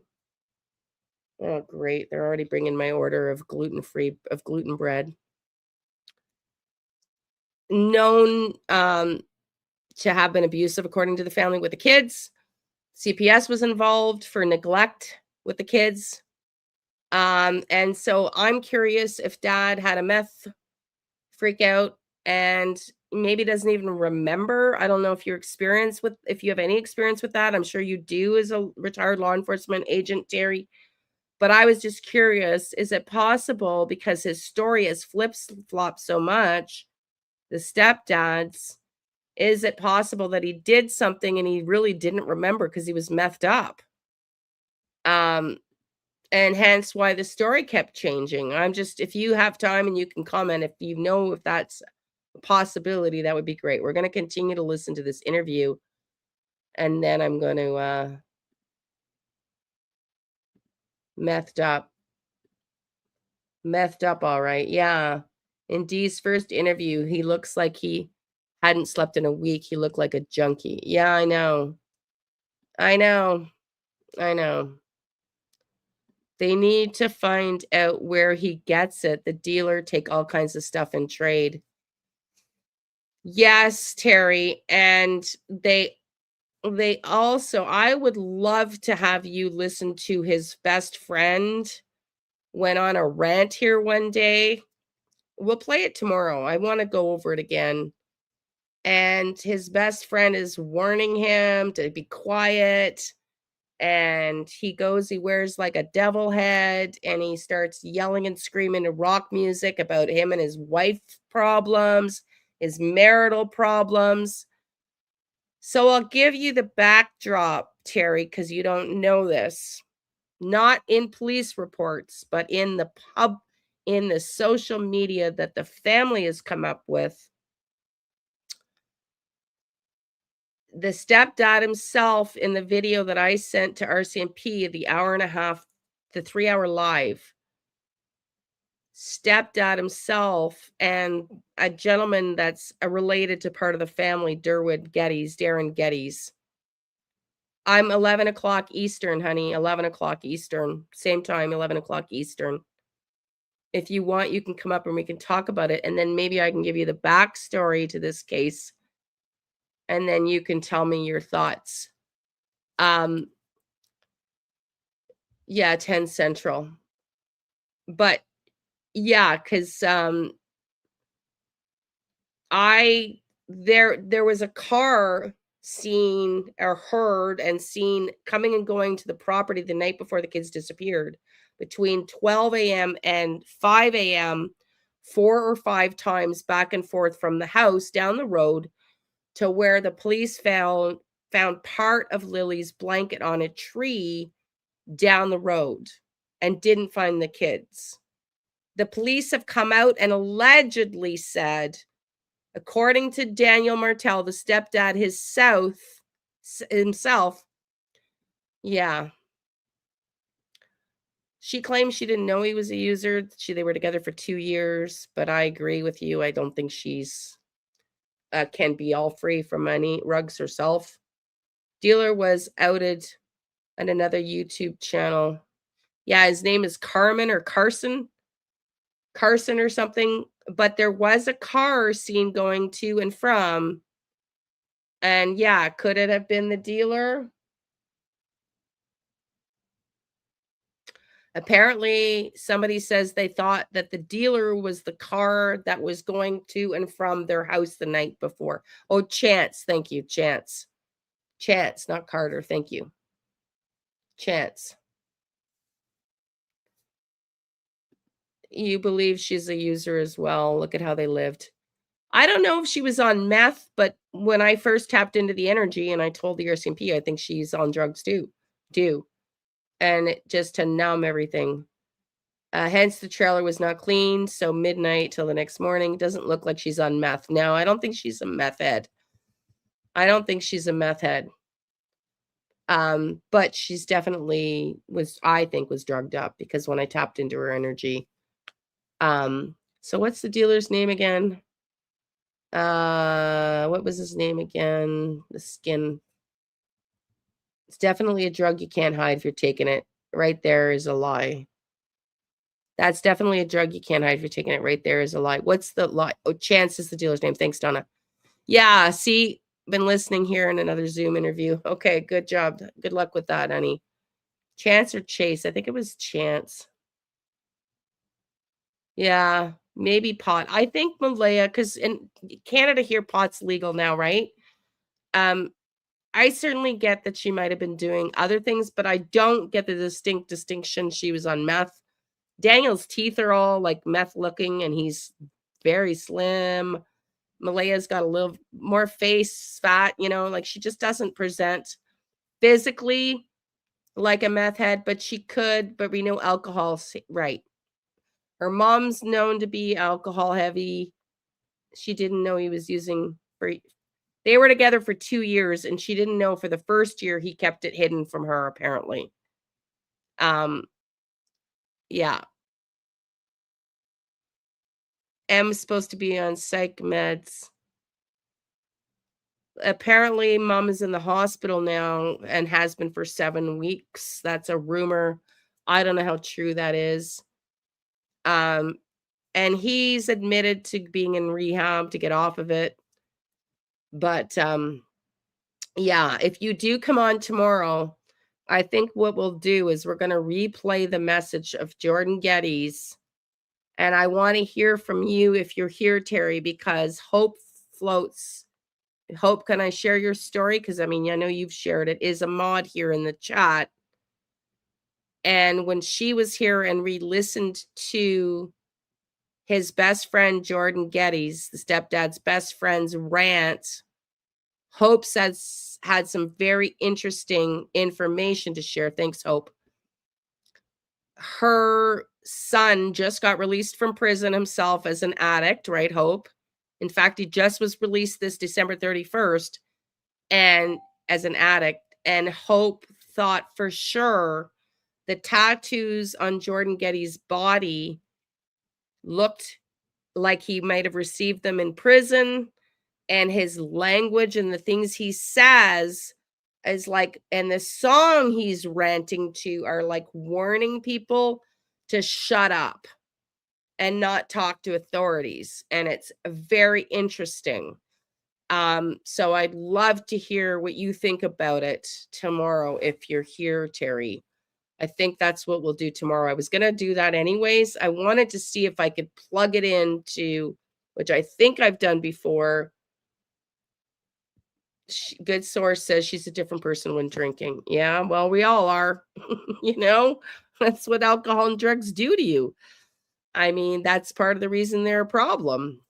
People trying to escape, they're what's going on in life. Donna, it's likely they both write rugs to your mental health, and she went to the doctor. Well, I don't know what that's about, Michelle, but DM says she smokes pot, not meth. That's what I thought. Yeah, that's what I thought, which is not the same. Haley put out, pretty sure the family's got issues with drinking. Yeah, I know. But I don't get the distinct, I don't think she's a meth head. I just don't think that. Okay, let's go in. Let's go back here. We're going to finish this interview. We've been here 3 hours. We're going to call it a day, and we'll be back tomorrow. We got another 35 minutes of this interview. So that's it. That's important. I want them home. There is a bitter taste in the mouth and lots of flexing in the throat. Yes. I think trying to control. Yeah, one of the grandmothers was just here in the chat, Belinda Gray, Terry. She's not here now. And there's several grandmothers, because stepdad Daniel and Malaya, right, were living on the property in the trailer with his mother, Janie, who I suspect present at the time the kids went missing. Then we have Malaya's biological mom, Cindy. And then because he was the stepdad and not the father, we've got Belinda Gray, the biological paternal grandmother, who was just in the chat, the only one currently looking for the kids, had not seen the kids in a couple of years, because when Malaya left her son, Cody, the biological father for the kids, for whatever reason, he gave up his rights to the kids. And Daniel was very controlling over Malaya, apparently, and wouldn't let her reach out and continue to reach out to Belinda, the paternal grandmother of the kids. The paternal father gave up his rights. So Mother Melinda leaves Cody. Paternal grandmother Belinda doesn't see them for a couple of years. They move in with her mother at one point, Cindy, the alcoholic, couldn't live with her anymore, and move in with Daniel Martel's stepdad's mother into her trailer, and she moves into the RV outside. And they live for 2 years, a year and a half together in the trailer. And then Malaya decides she wants to leave him, and was planning on leaving him 2 weeks before this went down. And I don't think Daniel liked that. We also know that CPS was involved in the case, and we're looking at the kids for neglect and abuse, and they went missing before anything was done. My feeling is, what my theory is, the best friend's dad, Jordan Geddes, Derwin Geddes, has been on here shooting a lot of crap, bullying people, threatening people, including myself, in the chat. I thought Cindy was a heavy drinker. I thought Cindy and Patty were both heavy drinkers. If I'm wrong, please correct me. Thank you, Michelle.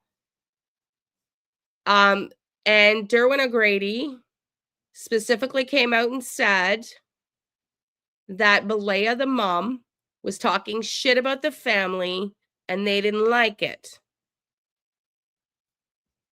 Okay, so it's not Patty, or not Cindy, just Patty that's drinking?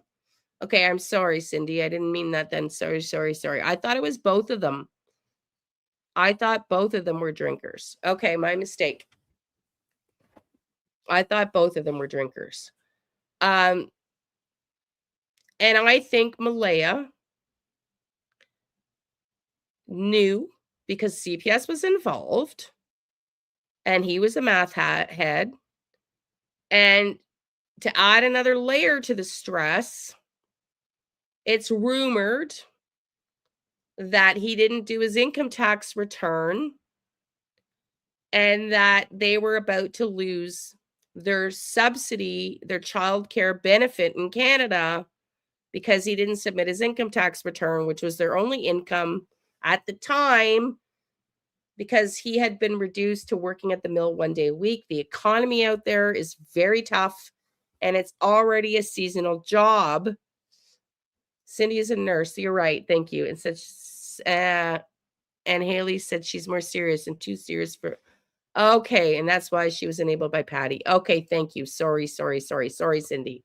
Okay, so it's the Patty was the grandmother, that is alcoholic. I'm sorry. Okay, my mistake. So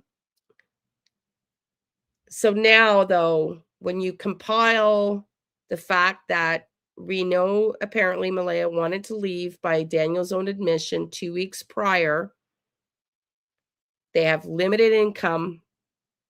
There's a CPS investigation, and Durwood, who sides on the family side of the paternal stepdad and paternal step grandmother, where they were living, said that the family was concerned about the SHIT that the biological mother, Malaya, was saying about the family. They were concerned. And I have a feeling that's the motive. That's just my theory.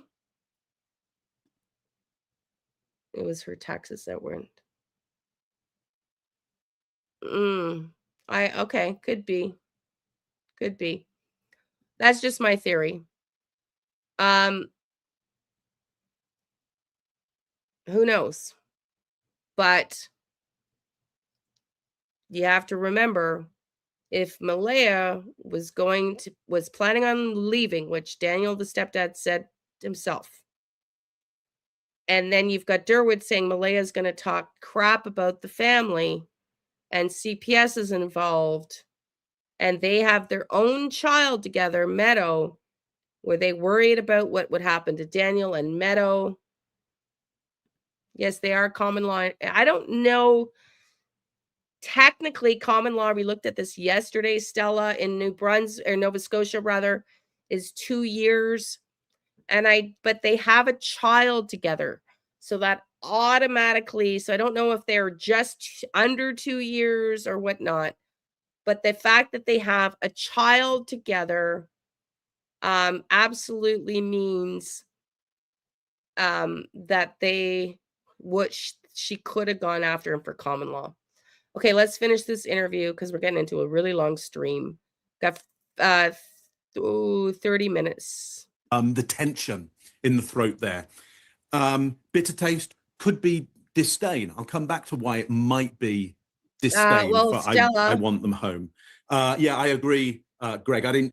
I would have agreed with you, but we researched it yesterday, and apparently in Nova Scotia, it's 2 years, unless Google's wrong. Okay, I'm going to get back on the focus here. Count the ands, but there were enough in that storytelling, enough to make me go, there's something important with these ands. It doesn't feel to me like she's trying to hide time, though. No, not at all. No. So we've got to go. So what else might these ands be about? And I think you're right, it's conditioning. So what is she conditioning? I think it's all about the justification of we're not bad parents.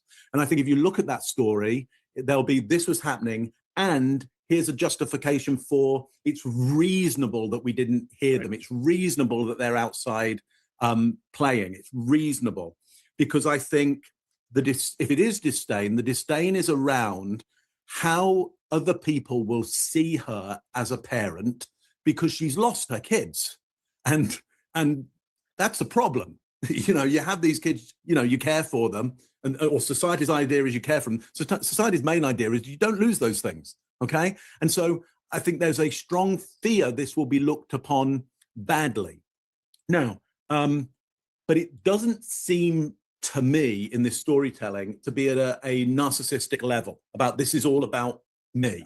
I think there is the tension between I want my kids back, and it looks really bad that I've lost my kids. And the societal pressure of that. So there's two pressures going on. Where are my kids? I want my kids back. And even just being on camera saying this looks so bad, And at the same time, I need to, and I mean, for me to say out loud that anybody would be worried about how it looks to other people. Of course, they'd be worried about how it looks to other people, and you want your kids back. There's so many conflicting things going on here. Anyway, that's my take on it. Scott, what do you got on this one? All right. She talks about the three most important things to her in the world. And that's her children, herself, and them coming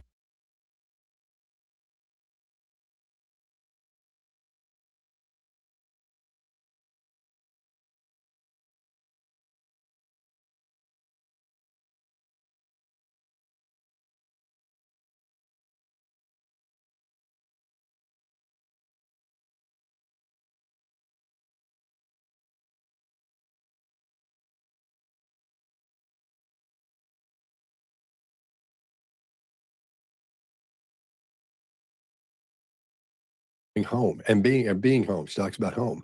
That's the recurring thing that keeps showing up. Shit, So that again. suggests to me that that's what's on her mind. I said, was I muted again?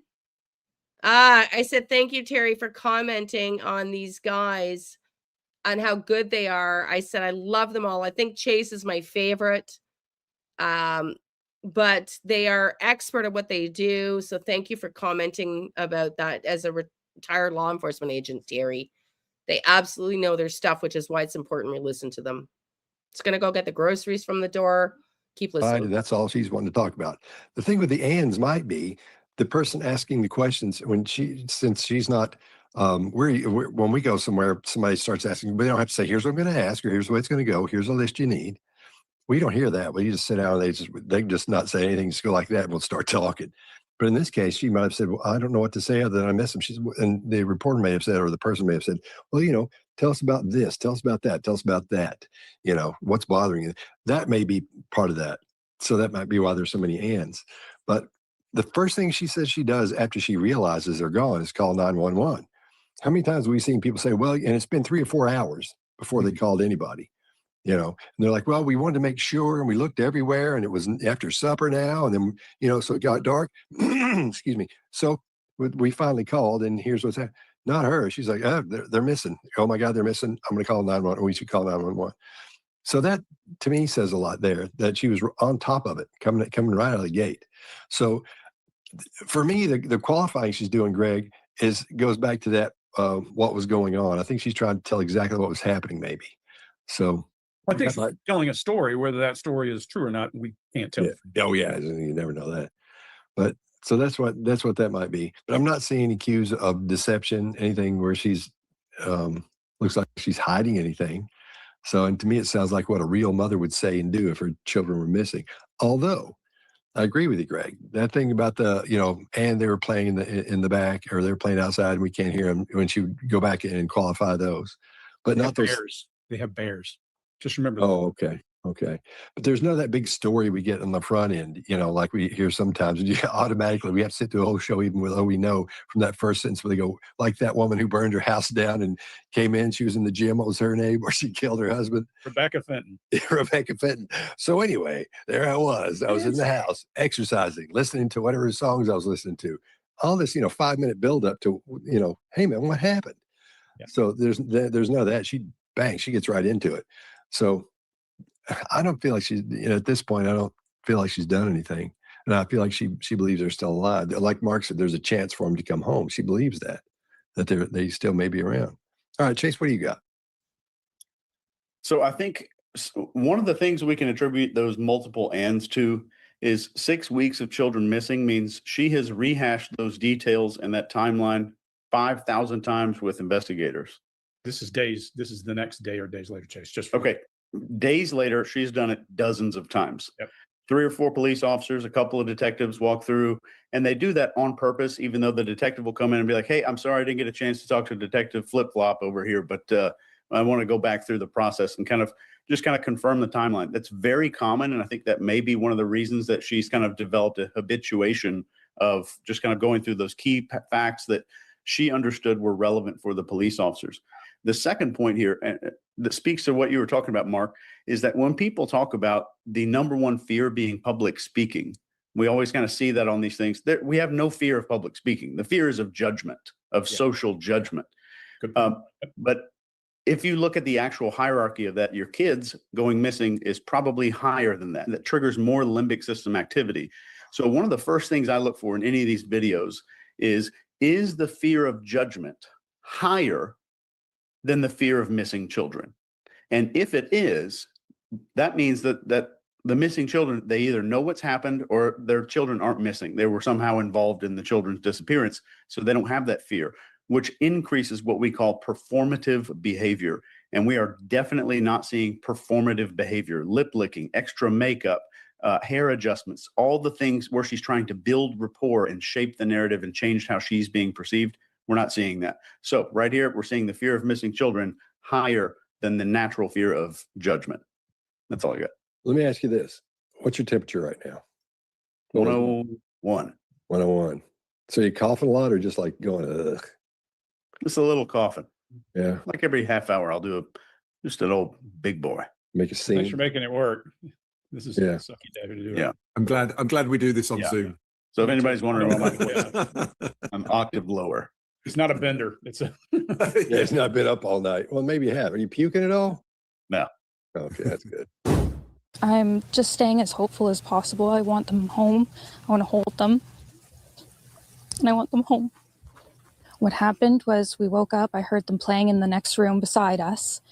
And I was drifting in and out of sleep. And they're not the type of kids that we tell them not to go outside on their own. We always make sure that we're out there with them, watching them. And they happen to just get out that sliding door and we can't hear it when it opens. And they were outside playing, but we weren't aware of it at the time. And the next thing we knew, it was quiet. And we get up and I tell him, my partner, Daniel, I tell him, do you hear the kids? And he says, no. And we get up instantly. We're looking outside. We're looking everywhere, yelling for them. And I instantly just call 911. I just had the instinct I needed to call. They're both really go-lucky children. They're so sweet. They talk to anyone.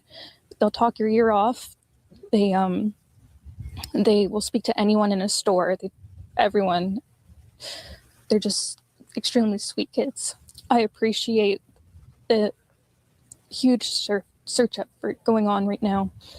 But we've been pushing for an Amber Alert, which hasn't been issued.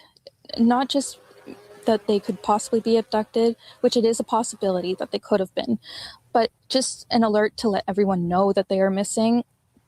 We had people text me saying that they weren't aware someone else let them know that they were missing, and it would just be nice if everyone could be alerted. We thought maybe that we found tracks, but it's still uncertain. It's been raining and they're probably soaking wet, but with the sun today, I'm hopeful that they are feeling warm. We're all filled with pain and sorrow because we just want them found. We want them home.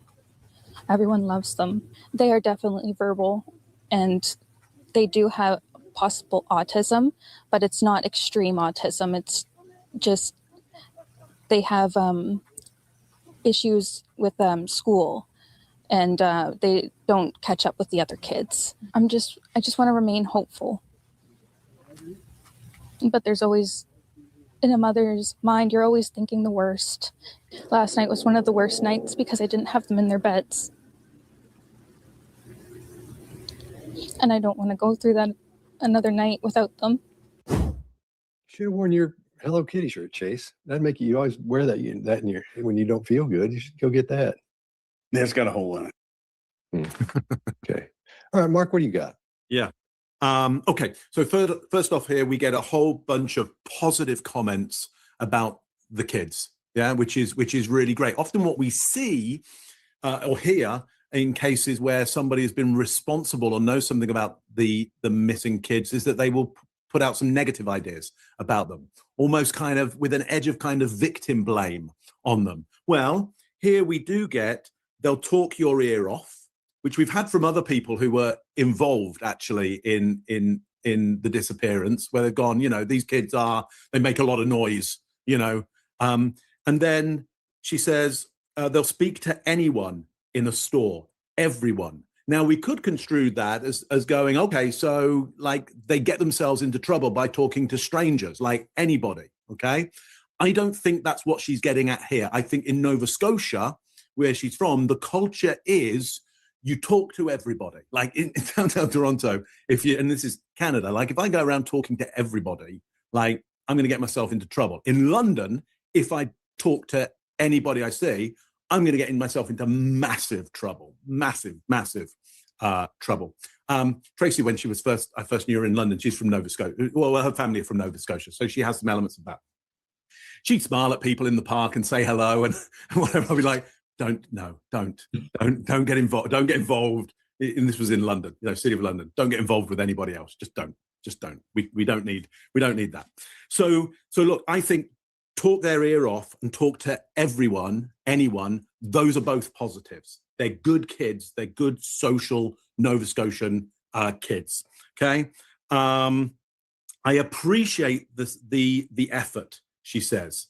Okay. So but she says, and now there is a polite, gentle inference, I would say, that the police, the authorities, investigators could and should be doing more. But notice how polite it is, how politely she infers, like, get it together, tell everybody they're missing, come on, let's get this together. But she's being super polite about it. And you might go, why isn't she going, hey, come on, find my kids, because it's Nova Scotia. Like you don't start shouting at the police. They're your next door neighbors. They're nice people. They're your aunts and your uncles, So she is, in her way, asking for more help, which is important. Want them found, want them home. Everyone loves them. I mean, clear as day there. It's interesting. She talks about the possible autism, slower at school, needing more help. I picked up from just articles that are coming through on my feed that this family had been visited earlier by child services. And there seems to be some speculation around that. And of course, my guess is the speculation is around abuse. If you have kids that aren't doing well at school, the last place they will ever want to be is school, okay? So they will find every way possible not to go to school, okay? And if you're a parent, you'll probably, knowing that they're having trouble, you'll probably help them stay off school a little bit. And the first indicator that any social services should be looking for is there some abuse at home is why aren't they at school? But it doesn't mean that there's abuse involved. So it was interesting that she flagged that up. This is, by the way, if you see the movement, this is Peach down here. There's Peach. Some people have said, I don't think Peach exists. Yeah, of course Peach exists. Peach is down there. COVID. Yeah, Peach is down there. And that is real emotion at the end there. I have an ability to put myself very to have low empathy, and so when I'm analyzing, I'll put myself at a very low empathetic level in order to just try and work out what is the behavior, not what are they causing me to feel. I felt empathy for her at the end, which likely means it's a real emotion happening there because I'm not able to cut it off very easily. Greg, what do you got on this one? So let's talk about cadence. I'm not going to cover a lot of the same things, Mark, but what I will point out is you're right. When she's talking about positive, listen to her cadence, bam, bam, bam, bam. When she starts to talk about things that are negative, like the children's difficulty in school, she navigates and she slows. When she talks about the Amber Alert, she slows. Good, because she's saying good things about these kids. If you're thinking about negative things like, my kids are dead or gone, and you're not thinking of the positives of the children, even if you're saying positive things, it probably would affect her cadence. So good. That's good to see a variation in cadence, I think. She does pronoun shifts twice. Chase, I'm going to hand this to you because of pronouns. You're a big fan of pronouns too. So she says, we had people text me. Why? Don't know. It could simply be that that's a self-protective thing. It could be education. There's a ton of reasons, but I'll hand that off to Chase and let him talk about it next. And then there's another place Sorry, where everybody. she uses the words I just we. trying to Where did I deal with see that one? Instacart because the guy delivered me gluten bread, which is about all I can eat today because I'm sick. And they didn't bring the receipt, and I have pneumonia, so I don't have any bread to eat. And they can't do a new order, and they can't do this, and they can't do that. They can't do fuck all. So I'm not in a mood right now because I have barely eaten in days. I'm hungry. And now the idiot that didn't listen to my text. I can't eat the bread and I can't get a new delivery without paying for it again. So I'm going to finish this and then I'm going to go to higher up because I'm not fucking dealing with this idiot. Sorry. Not sorry. I haven't eaten in days. I'm starving finally. But I don't want to eat food. So the only thing I could eat that I ordered was the bread that I wasn't worried I would throw up. We all want them back. Anyways, small problems. I Really several not a times. She big says we problem in the twice. grand So scheme those of are it all. Okay, let's listen in. This is the kind of shit that drives me nuts as a coach. How companies like this survive. We can't order it for you again. We don't give receipts. If I could go back to the store and return it, I would have gone and got it myself. I'm livid. Points that I would pay really Hang close on, I'm attention trying to to get this. and dig in a little bit and say, I why is can't it get we this to and I in different places? play now. What's going on? I can't. Oh, there we go. Sorry for my venting. I'm just sick as a dog and tired of this bullshit. And the only thing in here All right, that's let's negative to go. me that makes me want to poke a little bit, Yeah, and it I'm could be caused by celiac. emotion, it could be caused by her being overtaken by emotion and simply pausing, is there's a long pause for effect. At last night was one of the worst because I didn't have them in their beds. That's awkward. It is different from everything else in here. It could be because of feelings, but for just a minute, I'm going to say something I said to Sadie.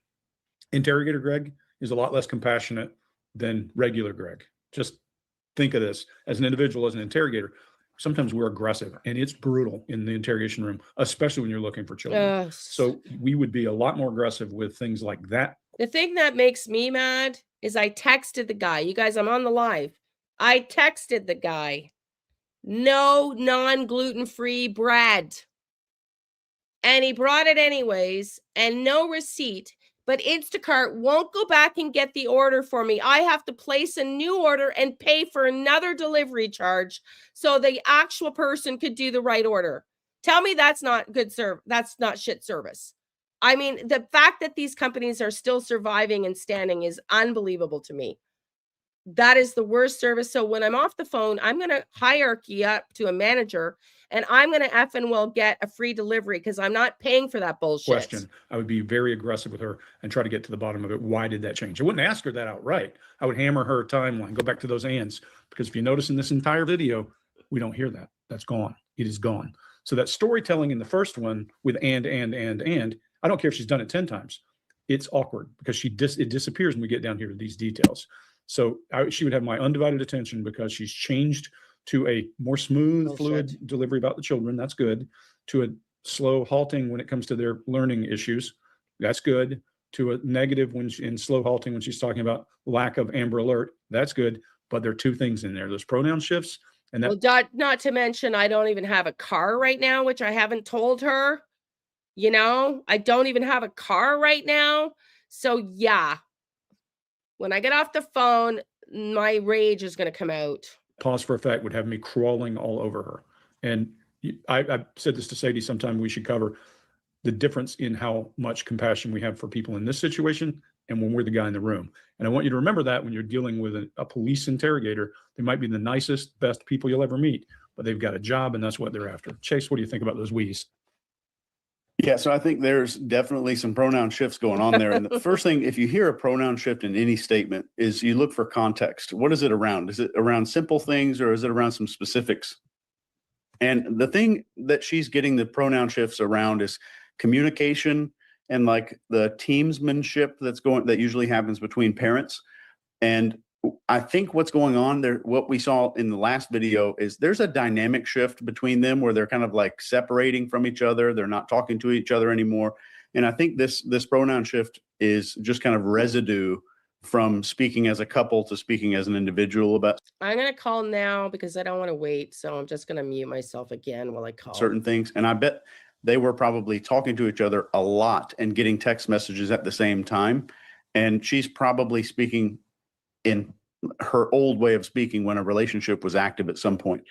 And her being visited by CPS, I got visited by CPS when my son was in the first grade. He had a shirt he refused to wash and he wore it for 5 days in a row. And I was like, yeah, go ahead. I don't care. You're in the first grade.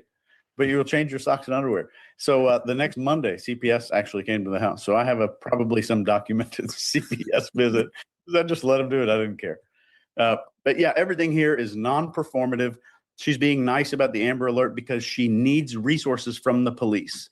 So she's not trying to act angry and act mad. She needs resources and help, and she desires it. So it's not a performative thing where she's trying to talk about all this stuff.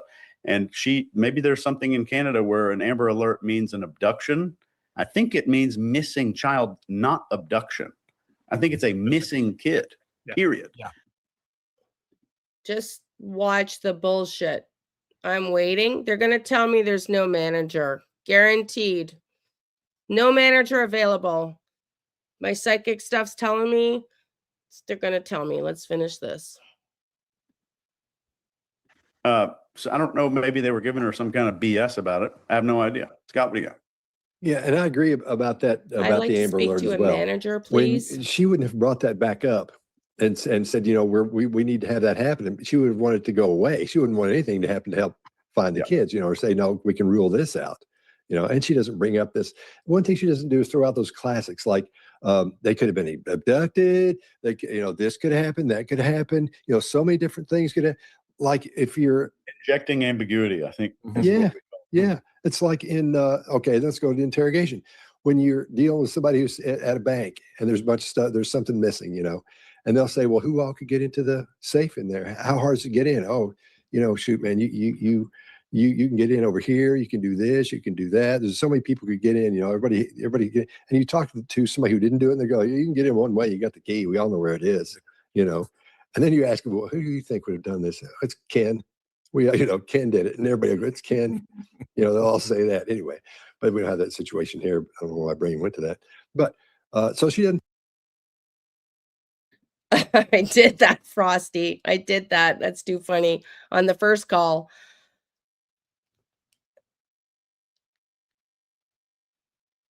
Yeah, I know, but I'm not paying for another delivery.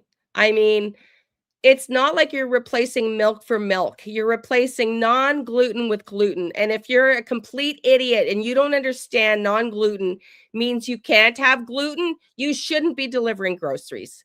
That's and when I texted and said no to the gluten and they still delivered it, I'm not paying for another delivery. I'm just not. And I will escalate this if I don't get what I want. Yeah, absolutely. And it's just interesting, you know, God works, spirit works in mysterious ways. I started this rant, this live on a rant about the cop that didn't care about his job. It's everywhere, everywhere. If you don't care about somebody that has celiac when your entire job is just to get the groceries right, don't deliver groceries. That's all I have to say. Throw all those things out. And then it's been raining there, and she's worried that they're soaking wet and that they're cold. And so she's hoping they're in stay alive mode, in $9 other a words. loaf for gluten-free. So she's worried about that. She's thinking personally for each one of them, the cold and it's rainy out there. Then she says, another she goes, we thought we found tracks. So she sees herself as part of the effort to find them, part of that psychologically, part of that whole group of everybody working together. We don't see that when there was that one couple where the two little boys were missing, you know, and they didn't talk like this at all, not even a little bit. They separate them. Oh, they're looking for this and they're trying that and they're going to do this and we're just here, you know, sitting around. And we always go, why wouldn't you be out there stomping around looking too? How do you have time to sit in front of a TV camera and talk about these things and tell what you think? Why would you be out there too? It is, You but can tell I'm this sick woman right now, she's and I there, don't but have the she's not ingredients there to because make she's it. And worried I'm about those expecting children. that idiot That's why to she's pick looking it up. away and looking No. down. She looks dazed a little bit to me. So I think I'm not seeing any kind of deception cues at all here. And I agree with you, Mark, there at the end. See how long I have to wait for a felt sorry manager her. for y'all. And again, see if they say like they're giving me a manager, it might be a 10-minute, 20-minute, 30-minute wait. I always knew I could be. And I can look at those things and go, nope, you know, I don't care. But that got me too. You know, you could just see it on her. You know, I think that's the pain of the whole thing. So, all right, anybody else? We good? Yeah. They're both really go-lucky children. They're so sweet. They talk to anyone. They'll talk your ear off. They They will speak to anyone in a store. Everyone, they're just extremely sweet kids. I appreciate the huge search effort going on right now. But we've been pushing for an Amber Alert, which hasn't been issued, not just that they could possibly be abducted, which it is a possibility that they could have been, but just an alert to let everyone know that they are missing. We had people text me saying that they weren't aware, someone else let them know that they were missing, and it would just be nice if everyone could be alerted. We thought maybe that we found tracks, but it's still uncertain. It's been raining and they're probably soaking wet, but with the sun today, I'm hopeful that they are feeling warm. We're all filled with pain and sorrow because we just want them found. We want them home. Everyone loves them. They are definitely verbal, and they do have possible autism, but it's not extreme autism. It's just they have issues with school, and they don't catch up with the other kids. I just want to remain hopeful. But there's always, in a mother's mind, you're always thinking the worst. Last night was one of the worst nights because I didn't have them in their beds. And I don't want to go through that another night without them. All right. This has been a fairly interesting one. Mark, what does it look like to you so far? Yeah, I'm just going to pick up on one thing here that we heard before. It's this piece of I didn't have them in their beds. Greg, I think you picked up on this idea that there's a real difference in the way that she pronounces that. I didn't have them in their beds. I think that's about responsibility. That it's your responsibility as a parent to have them in bed at night. And if for whatever reason that hasn't happened, it's that you feel, if you're a great parent, you feel responsible. I would say being a parent is, though you love your kids, it's more about responsibility than it's ever about love. I mean, you can love somebody and be totally irresponsible about the whole thing. You know, responsibility is a whole different level.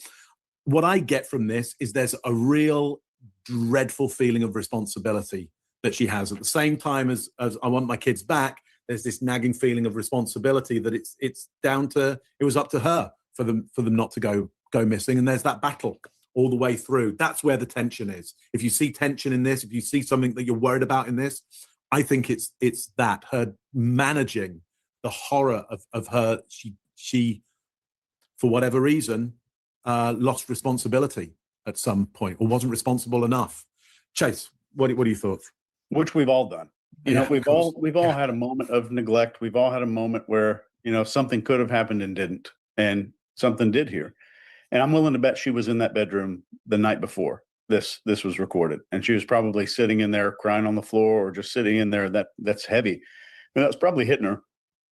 But what we don't see here, that we see in a lot of the other ones, is perception management and performance. We're not seeing her try to change how people are seeing her as a person. She is behind her eyes. Her awareness is way back behind her eyes this entire time.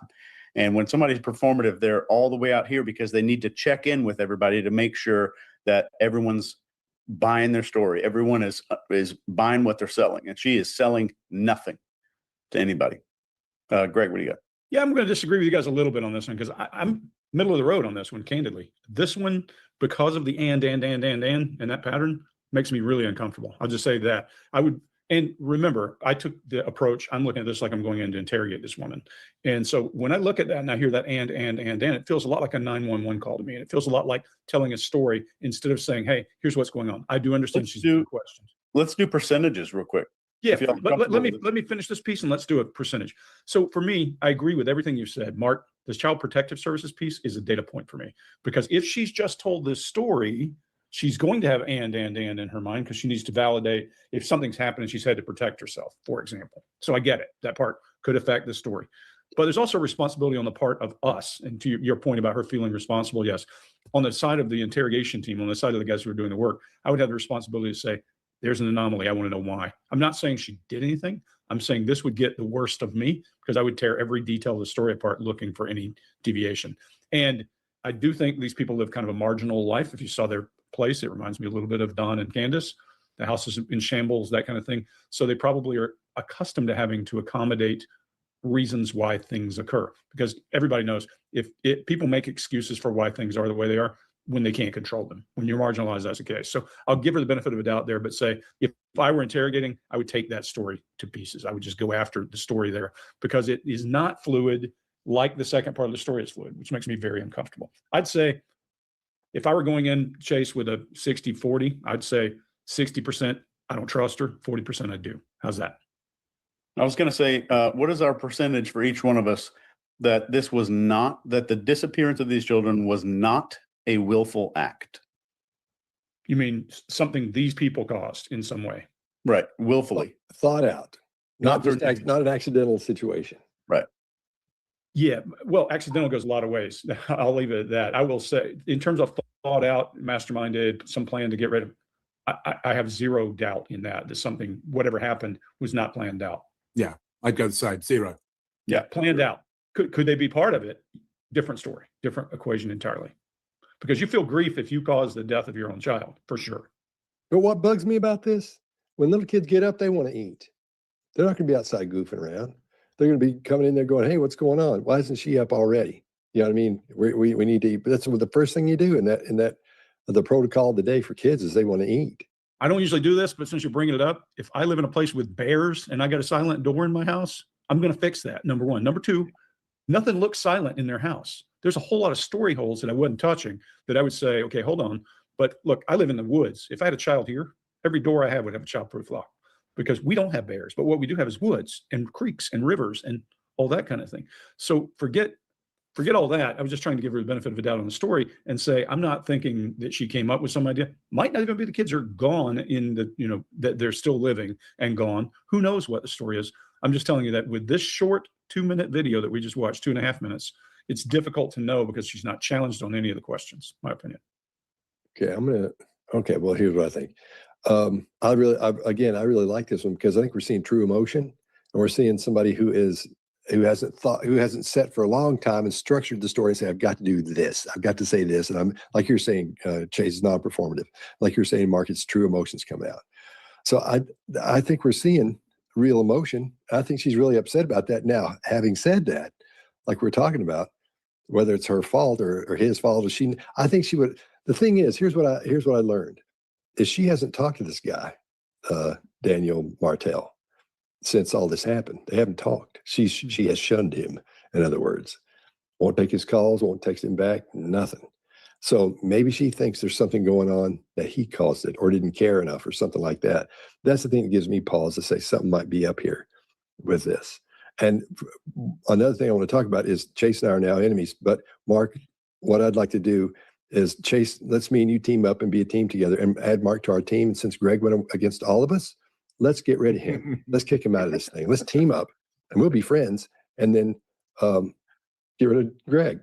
Then we'll have a 3/3 majority. Yeah. Yeah. What do you think about that, Greg? Now, who do you agree with? Me. So, but doesn't that make sense though? I mean, if she's getting rid of that guy. Well, no, look, if she thought he did something, she'd probably throw him under the bus. Mothers have a lot of mothers have an instinct to say, that guy's a scumbag and I want him in prison, and here's why. Well, and also remember the number one thing that is most likely to happen when you lose a child in any way is that you will break up. That's correct. Something like 2/3 of people, if I remember my numbers right, who lose a child split. Yeah. Okay. Pray for those kids. Yeah, for sure. These are babies, man. For sure. Really. For sure. All right. Thanks for another good one, fellas, and we'll see you next time. The Behavior Panel. Are you sure that interview was 2 days later? I'm still waiting for a manager, if you can imagine.